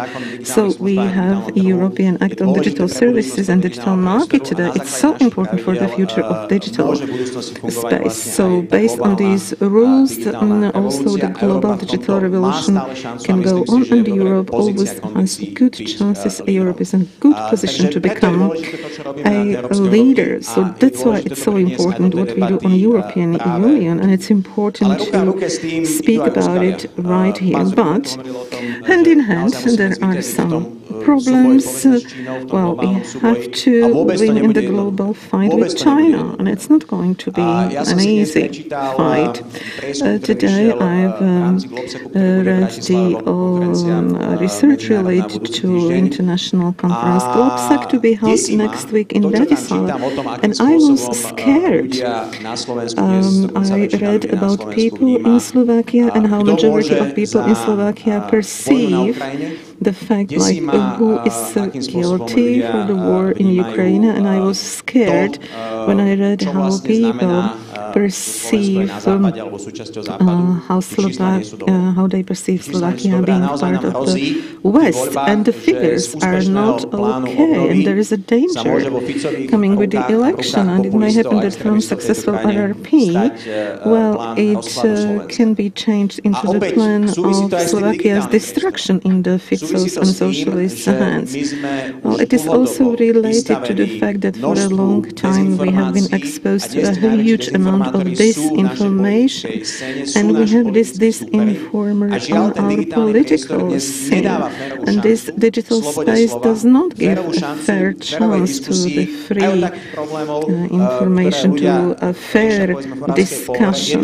Whether it's the problems of Moravska Polhora, they are not the problems of the countries, but the problems that are moving the country are very often pseudo-topics, lies that are massively distributed in online environment. That's why we have to talk about digital rules. These rules have to create a chance for fair debate. What we speak about here, it's okay, but we need it to be distributed to people. And that's why it's important that we have European legislation on digital services. We need such acts apply. It will need all the global platforms, the giants we have problems with today, even Facebook, Google, to communicate with them. It's so difficult, but these giants will have to comply with European rules. There will be easy European acts, there will be financial sections, and unless they will comply with these rules, we are talking about billions of euro and 10% of annual revenues. So finally, maybe the online environment become a safer and healthier environment. I'm talking about it in Kosice. Kosice, it's not the East. You, the mayor, mentioned calls of arts you had before Paris and London. This is political West. This is a Western city, so we should not allow anyone to steal it in the coming election. So I'm very happy to have an opportunity to speak about digital services and digital environment, about the problems we deal with our committee, how to protect the basic human rights, democracy, because today also elections are decided on the internet. That's why we need European rules as soon as possible. And here the subsidiarity and transfer of rights has to protect people in Slovakia, and this applies also to our colleagues in Poland and Czech Republic. Today we can make digital environment safe only on European level, and this is something that can bring added value to the local governments and other practical solutions. We have to solve it here in Slovakia, how we are or are not able to use money. What we can bring from the European Parliament and what I can promise we will fight for, setting up European rules so that they help Slovakia and people in Slovakia, so that they protect us in digital area. And I think during the recent years we have brought some revolution, and I think people will feel it in a short time. Ďakujem veľmi pekne za tento príspevok a určite nepochybne v digitálnom priestore môže byť umelá inteligencia veľmi dobrým podporným prostriedkom, ale samozrejme musí byť bezpečná. Vieme, že od plného začiatku vojny v Ukrajine sa vojna neodohráva len na boiskách, ale aj v online priestore. A vieme určite minimálne v tejto časti Európy sme vystavení. I would say digital protection is really necessary. So I'm very happy that we have new regulations regarding to this cyberspace in Europe, and we have to do our best to protect the cyberspace. Because everybody are exposed. Politicians are exposed, but entrepreneurs and our local economy as well. We need to all feel secure in this aspect. So thank you for this very important voice. And right now, I would like to continue discussion with our panelists, as you surely know, to create a competitive environment. It is written in all books. We have to do it in this triple helix model. I mean, when politicians meet with people from science and then from people from business. So it is how our panel is created. Right now I would like to go to our next guest, and our next speaker, it will be Roman Orosz, head of the business and marketing department of the Kosice new industry cluster. We had an opportunity to visit yesterday the research center in university, and we were very, very impressed about how successful it is, how creative people you have, either PhDs but students as well, very curious about what they are doing, very motivated. So I think that it proves that creating projects on the ground, together with the best universities in the world, is possible to speed up our economy, to speed up inventions in our cities, in the regions, and to support our entrepreneurs. So right now I would like to give a floor to our next speaker to tell us a little bit from this perspective, from scientists, how you can be supported from this EU funds, especially from this RRF money. Thank you very much. I will move to speaker panel because I will have a short presentation if you allow me.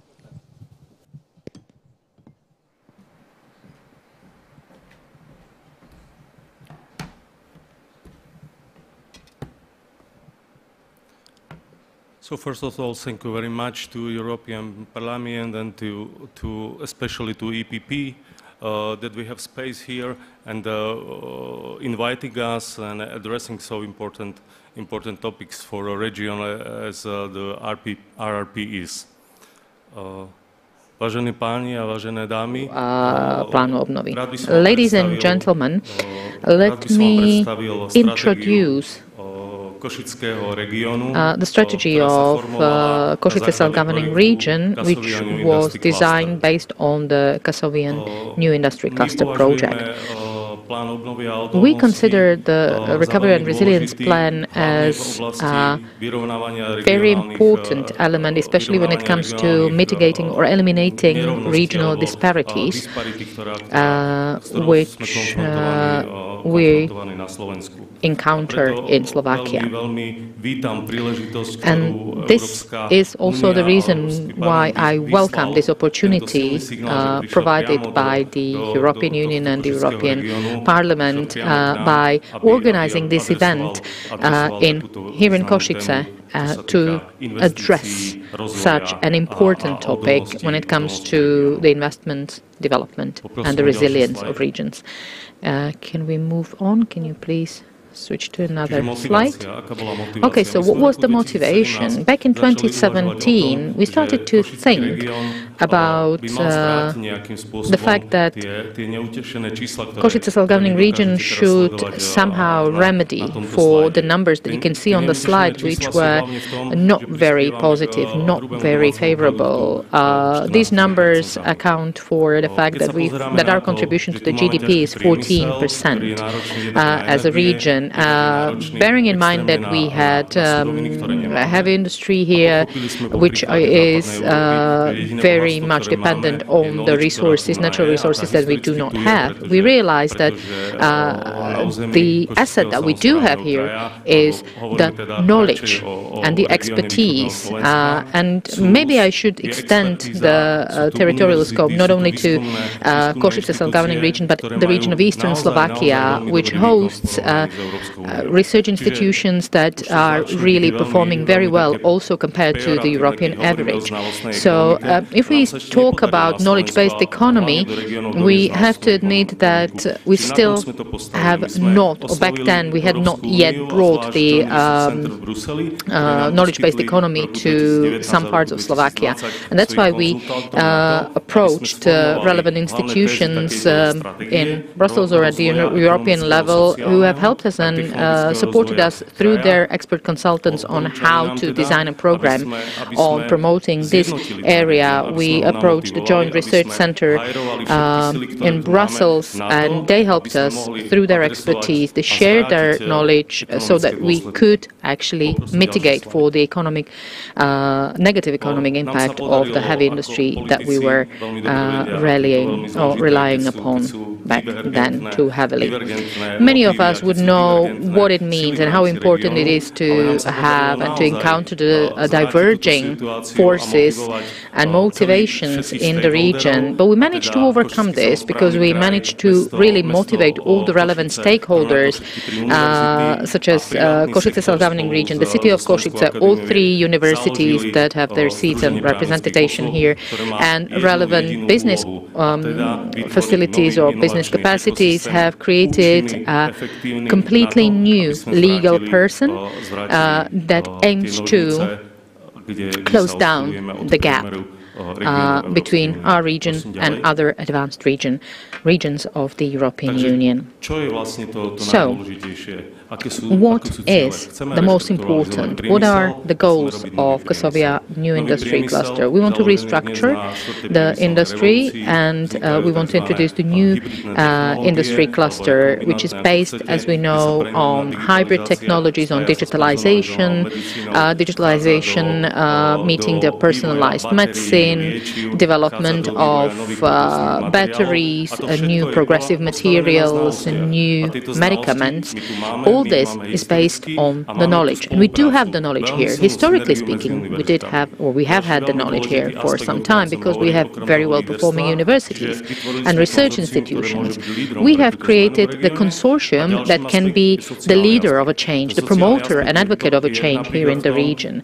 Another positive aspect is that our schools, especially our universities, are still sufficiently capable of providing talents. 20% of the graduates of our universities are basically, we see the brain drain. They are moving elsewhere, to other European countries or to other countries outside of the EU, where they are successful in the field of industry and innovations. But we need to retain the talent.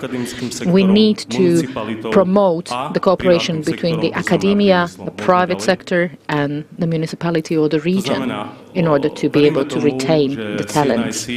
We believe that the CNIC, the Kosovia New Industry Cluster, is capable of meeting the goals that we set for ourselves and be successful. And the reason, the grounds on which we believe that are formed by the fact that, historically speaking, we have had very good infrastructure and very good expertise in the field of technology. As my colleague from Poland said yesterday, they were surprised when they visited our technological facility. They were surprised about the quality of our talents, about the quality of our technologies, of the labs. But all these areas are in synergy with the EU politics. We're talking about green energy, we're talking about public health, we're talking about battery development. All these are areas where we can bring innovations and which we can improve through science and scientific approach. The knowledge transfer into the private sphere is also something that we are successful in. Last week, we have managed to sign an agreement with, on the IP with a major foreign investor, and it was the IVF process, IP or intellectual property, which again decreases the cost for public health, provides social advantages and social benefits because young people want to start families. If they are not capable of conceiving a child, they're frustrated, they're unhappy. So this is really an emerging big problem. However, basically we see that in many countries of the world and of the European Union, we can see the patents or the efforts to come up with patents in these areas. Additive manufacturing is something, is yet another area that we are focusing on, and this is basically the area where we focus on the production of implants, bodily implants through 3D printing technology. We already have the implants produced on the premises of Kosice Technical University or University of Pavol Jozef Šafárik, which are already certified. We also are developing projects for the development of nano sensors, which is something that can really show its importance in 30, 40 years' time, because they improve the quality of the environment, they introduce simple solutions for community environment. And this is very important. Now, let me move on to the economic impacts. When we look at the predictions, which we managed to gain thanks to the support of a huge American consulting company that provided the feasibility study for the CNIC project, if you look at these data, you could see how enormous a growth is expected in the areas that we are focusing on in the period of the next 10 years, especially when it comes to the research and knowledge transfer here in Kosice. So let us look at the forecasting and what could be the impact when we compare it, for example, with the Volvo investment and the CNIC and what it brings. Obviously, we cannot compete with Volvo, especially when it comes to the added value brought by the production. But when we talk about the added value brought by the potential or in the form of potential that we can bring to the region, we are comparable. It's on the level of 2 billion euros over the next 10 years, which we can generate as the added value here in the region over the next 10 years, and this is considerable amount. So directly we can generate 16,000 highly qualified positions into the region. Cumulatively speaking, this is what we aim for. We want to bring benefits of new research areas, and we are talking of the costs that will be implemented and the investments that will be implemented in the region of Kosice over the next 10 years. So I would like to ask you to trust us. We know the region well, we are local patriots, and we do trust that this is indeed the strategy which can help to remedy and even turn around the negative tendencies that we are seeing here in the region, such as the brain drain, such as the the leaving of the capital. We can promote startups, we can initiate the development and the progress in this area, and that's why we would like to call upon the decision makers to provide political stability on the level of European continuation and continuity. We need to be able to know that the processes, the way they are established, they are set up, for example, even under the RRP, could really be secured and safeguarded on the level of the regions, because regions can then implement their projects. And unless we do that, we will see more poverty, we will see more stagnation, and there's still about 500,000 people living here in Eastern Slovakia. So what should we do with them? Thank you very much, Mr. Director, for this very informative presentation. I think that both conclusions. On one hand, I think that we shouldn't appeal only to politicians for some kind of political stability, but we have to appeal for, ask people for that, for supporting the pro-European parties which are focused on the innovation, just like the EPP affiliated parties. So I keep my fingers crossed for this very difficult battle you will have in your country this year. 2 weeks later, it will be probably the same battle in my country. So we have to do our best to to direct this part of Europe and to Europe, and to ensure our inhabitants that that our common European house, it is much better house that all we can imagine when we will be separated and argued. So so it is one conclusion. And second conclusion, I think that you proved as a strong university, strong science environment, that we are delivering when it comes to working on the projects. Sometimes very challenging, sometimes very difficult. I have my special knowledge, which I was familiarized yesterday. And on the other hand, I think that this idea of building a strong institute right here in Kosice, thanks to money from RRF as well, are worth supporting. So thank you for this very informative presentation. And last but not least, I would go to those about who we are talking about actually, because we are talking about employment, about strong economy, and of course it is all about the business in our cities, in our regions, in our countries. So I'm more than happy that I have Miroslav Kiral Varga, President of the National Employees Union, and right now I would like to ask you about your perception of this additional money which can be used to strengthen not only our cities, our regions, but our economy as well. Do you have any experience in your companies which belongs to your union, how to use this money to strengthen economy in these companies? So right now I would like to give you the floor on that topic. Ďakujem veľmi pekne. Dobrý deň všetkým prajem. Thank you very much, and good afternoon. Before I start, how many minutes have I got for my speech? Great. Thank you very much. Takže ďakujem pekne.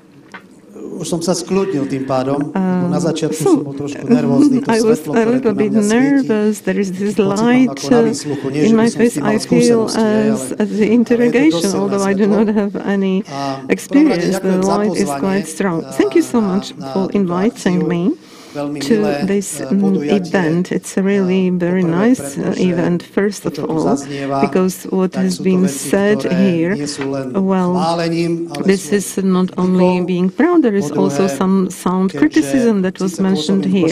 Second, I am a Kosice citizen, I work in Kosice, but as I am the representative of the National Employer Union, I spent 2 to 3 days of week in Bratislava, and this week I have not been to Bratislava this week, so and we have people from Bratislava, so let me welcome you. I'm so pleased that you came to Kosice.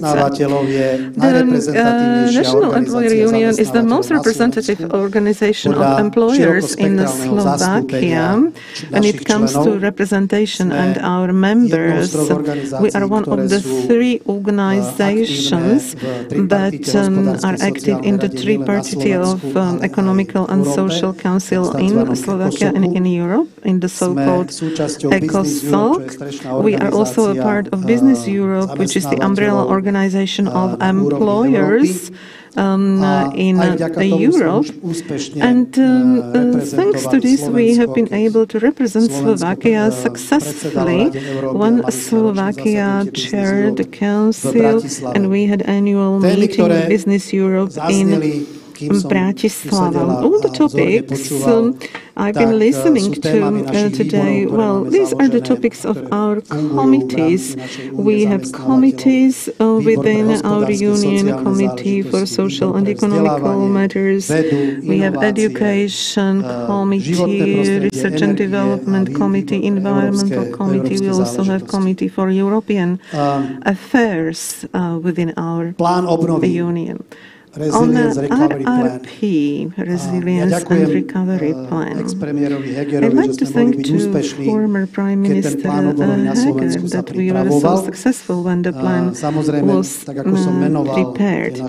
And as I have mentioned, all the committees within our employers' union, within our organizations, we have prepared a recovery plan a long time ago. So when we came to the meetings organized by the Prime Minister, I cannot say all our comments were accepted. This is not how it works in life. But what was accepted, something was not accepted, maybe it's going to be accepted later.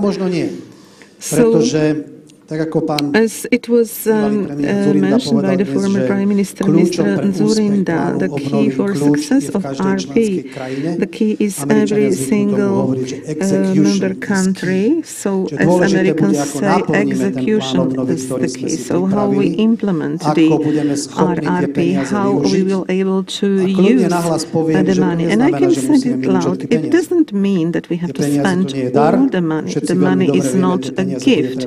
We know the money will have to be paid back at a certain point of the time.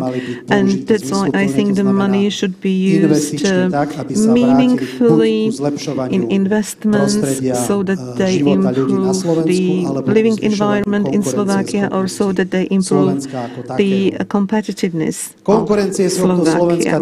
Competitiveness of Slovakia, this is the topic that I would like to talk about.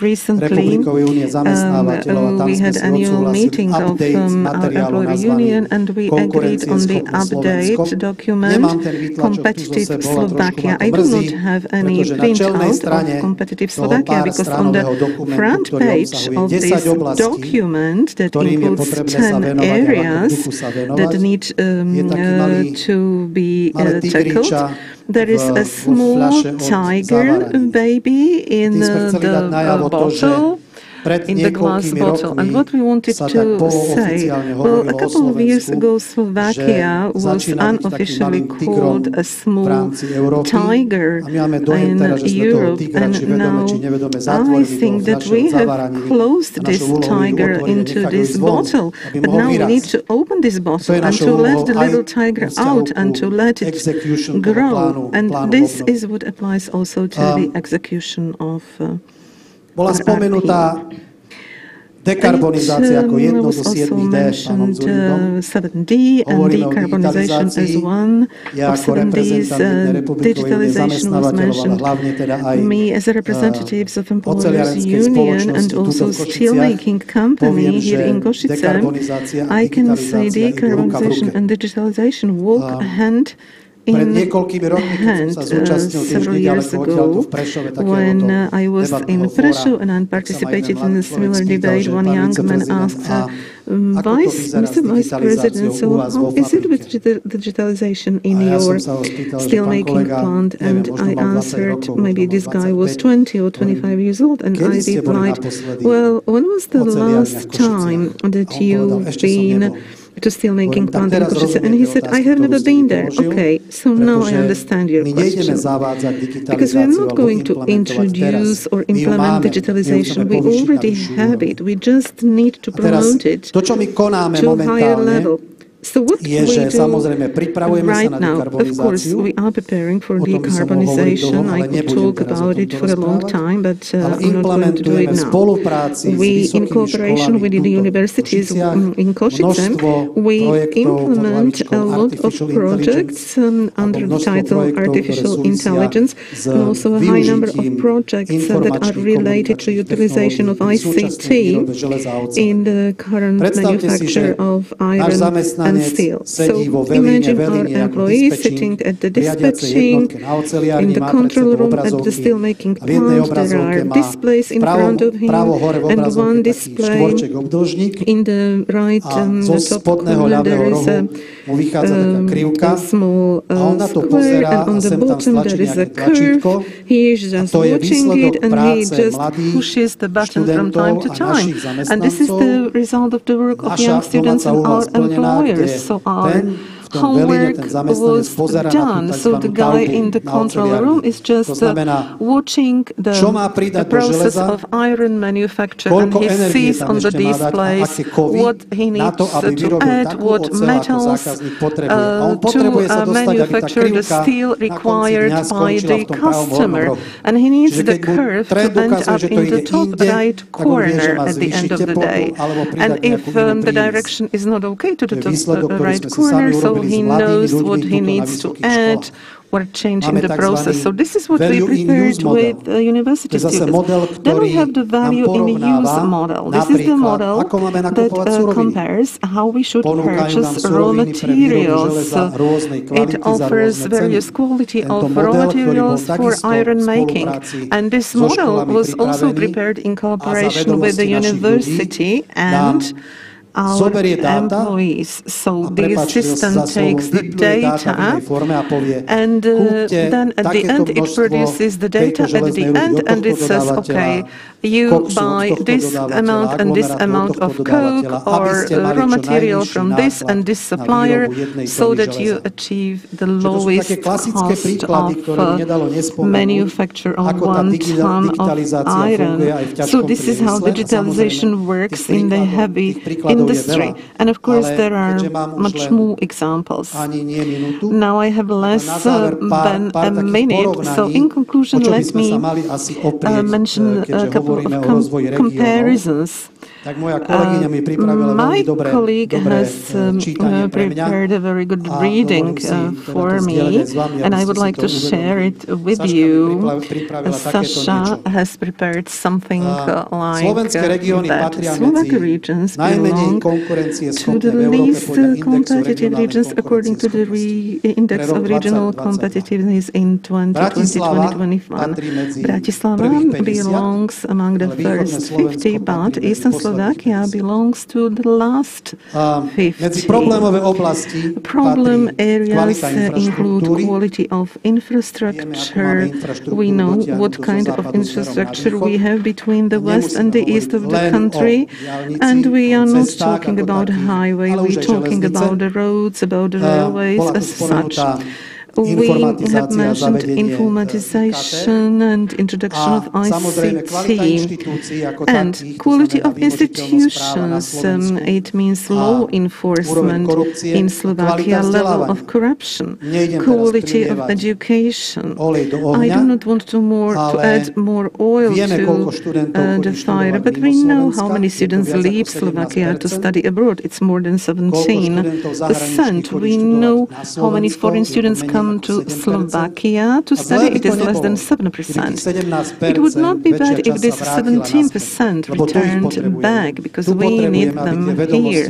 We need the knowledge they gained outside of Slovakia. We need them to apply the knowledge here, working in Slovakia.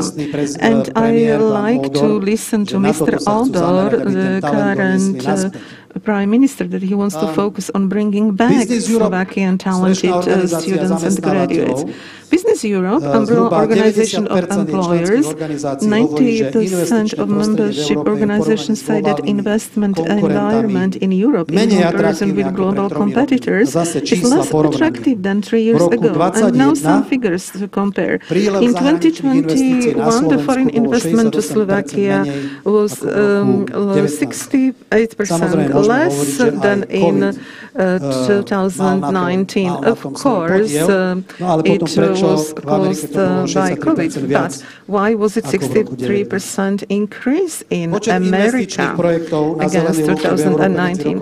Now, green project between 20 and 22 went down by 15% year to year, but in America it increased by 18%. So these are the issues we should deal with as businessmen, as citizens, as employers. And in conclusion, a small bonmot. Now we are in the area of leaving exams at the high school. My youngest son, I'm afraid I am the oldest one. I was happy when Mr. Zurinda was here, but when Mr. Zurinda left, well,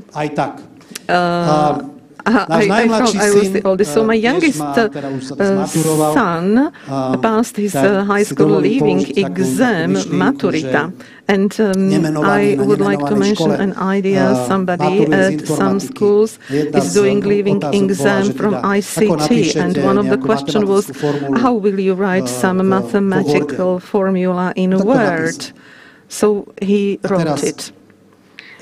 And then the teacher asked, and how would you do it if you didn't have Microsoft Office? And the student said, well, I would buy it. And this is the difference. Of course, I also smiled when I heard it, but when I thought about it, this is the difference in thinking, the difference in mindset between young people and us, who have more experience because we have been living more here with more experience. A young person doesn't deal with what else I should learn. He thinks, what could I do? To buy Microsoft Office today doesn't mean that you have to go to the store and buy a box. If you have an internet, you can buy it in a minute, you got it in 2 minutes, and you install it. But it was a question asked by the elderly generation. I do believe if we create space for young generation, the question will be relevant and the replies will be correct. Thank you very much, and thank you for all our participants of our panel. Unfortunately, we are out of the schedule, so we have no time to open debate, but I'm very glad that, that very honestly you shared not only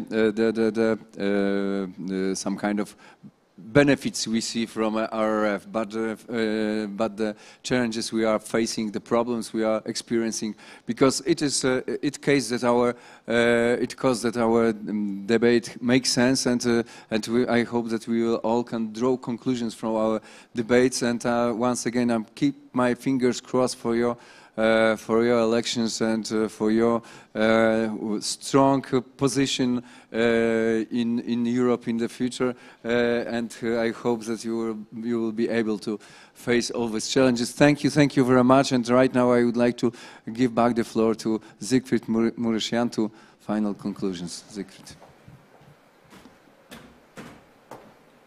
Well, applause to Olgierd and to you, dear colleagues. Thank you, everyone, for what I believe was a rich and very good meeting, conference, and discussion this morning. When we had the idea of coming to Kosice, we wanted to be close to the people, we wanted to be close to the mayors, and we wanted to have an open discussion about everything that was achieved already with the Recovery and Resilience Facility in Slovakia and what we can do ahead. The two panels, I believe, have convinced us that there are ideas on the table on how to proceed, and particularly also the speeches in the morning, Prime Minister Heger and then former Prime Minister Dzurinda, have also convinced us that pro-European, center-right EPP parties are the right parties to deal with this. The Recovery and Resilience mechanism is a new creation. It's a European achievement, we all did it together, and it works in practice differently than previous EU funds. With previous EU funds, you build a bridge and then the bill was paid. This is a whole package which creates a new vision for the country on the basis of investments and on the basis of reforms. There is a lot of money, but there are also many reforms to be done. And I think the key conclusion is we can only do this together. Time is short, there's lots of money, it has to be absorbed until the end of 2026. We will have to work together. The government, the local level, we heard many good ideas at local level. We also heard the government listening to them, but of course one mayor says, hey, but I have one more idea. I would also like to be listened to on the basis of this idea. This will have to continue. We will have to work together to make the most of this opportunity, to absorb the money, but to make sure that we spend it well, to absorb it in a transparent way, because this is money from the people of Europe, for the people of Slovakia, so transparency is important. We need to know where money gets. We need to reform our countries, and we need to give people confidence and hope. And on this note, let me conclude now. Let me wish you all the best also for the upcoming elections, which I truly believe will be a battle between those who want to keep Slovakia hostage and weak, and those who want to continue to modernize, to develop, to strengthen Slovakia, to attract investments, to make it more modern. And this is the battle between the EPP on the one side and socialists, extremists, Eurosceptics on the other side. And I believe we as EPP parties have to go united into this. We have to show that we are an alternative and we are the better alternative. This morning here gives us confidence. Thank you very much for coming. Looking forward to seeing you soon. Whatever the EPP can do for Slovakia, we will never hesitate.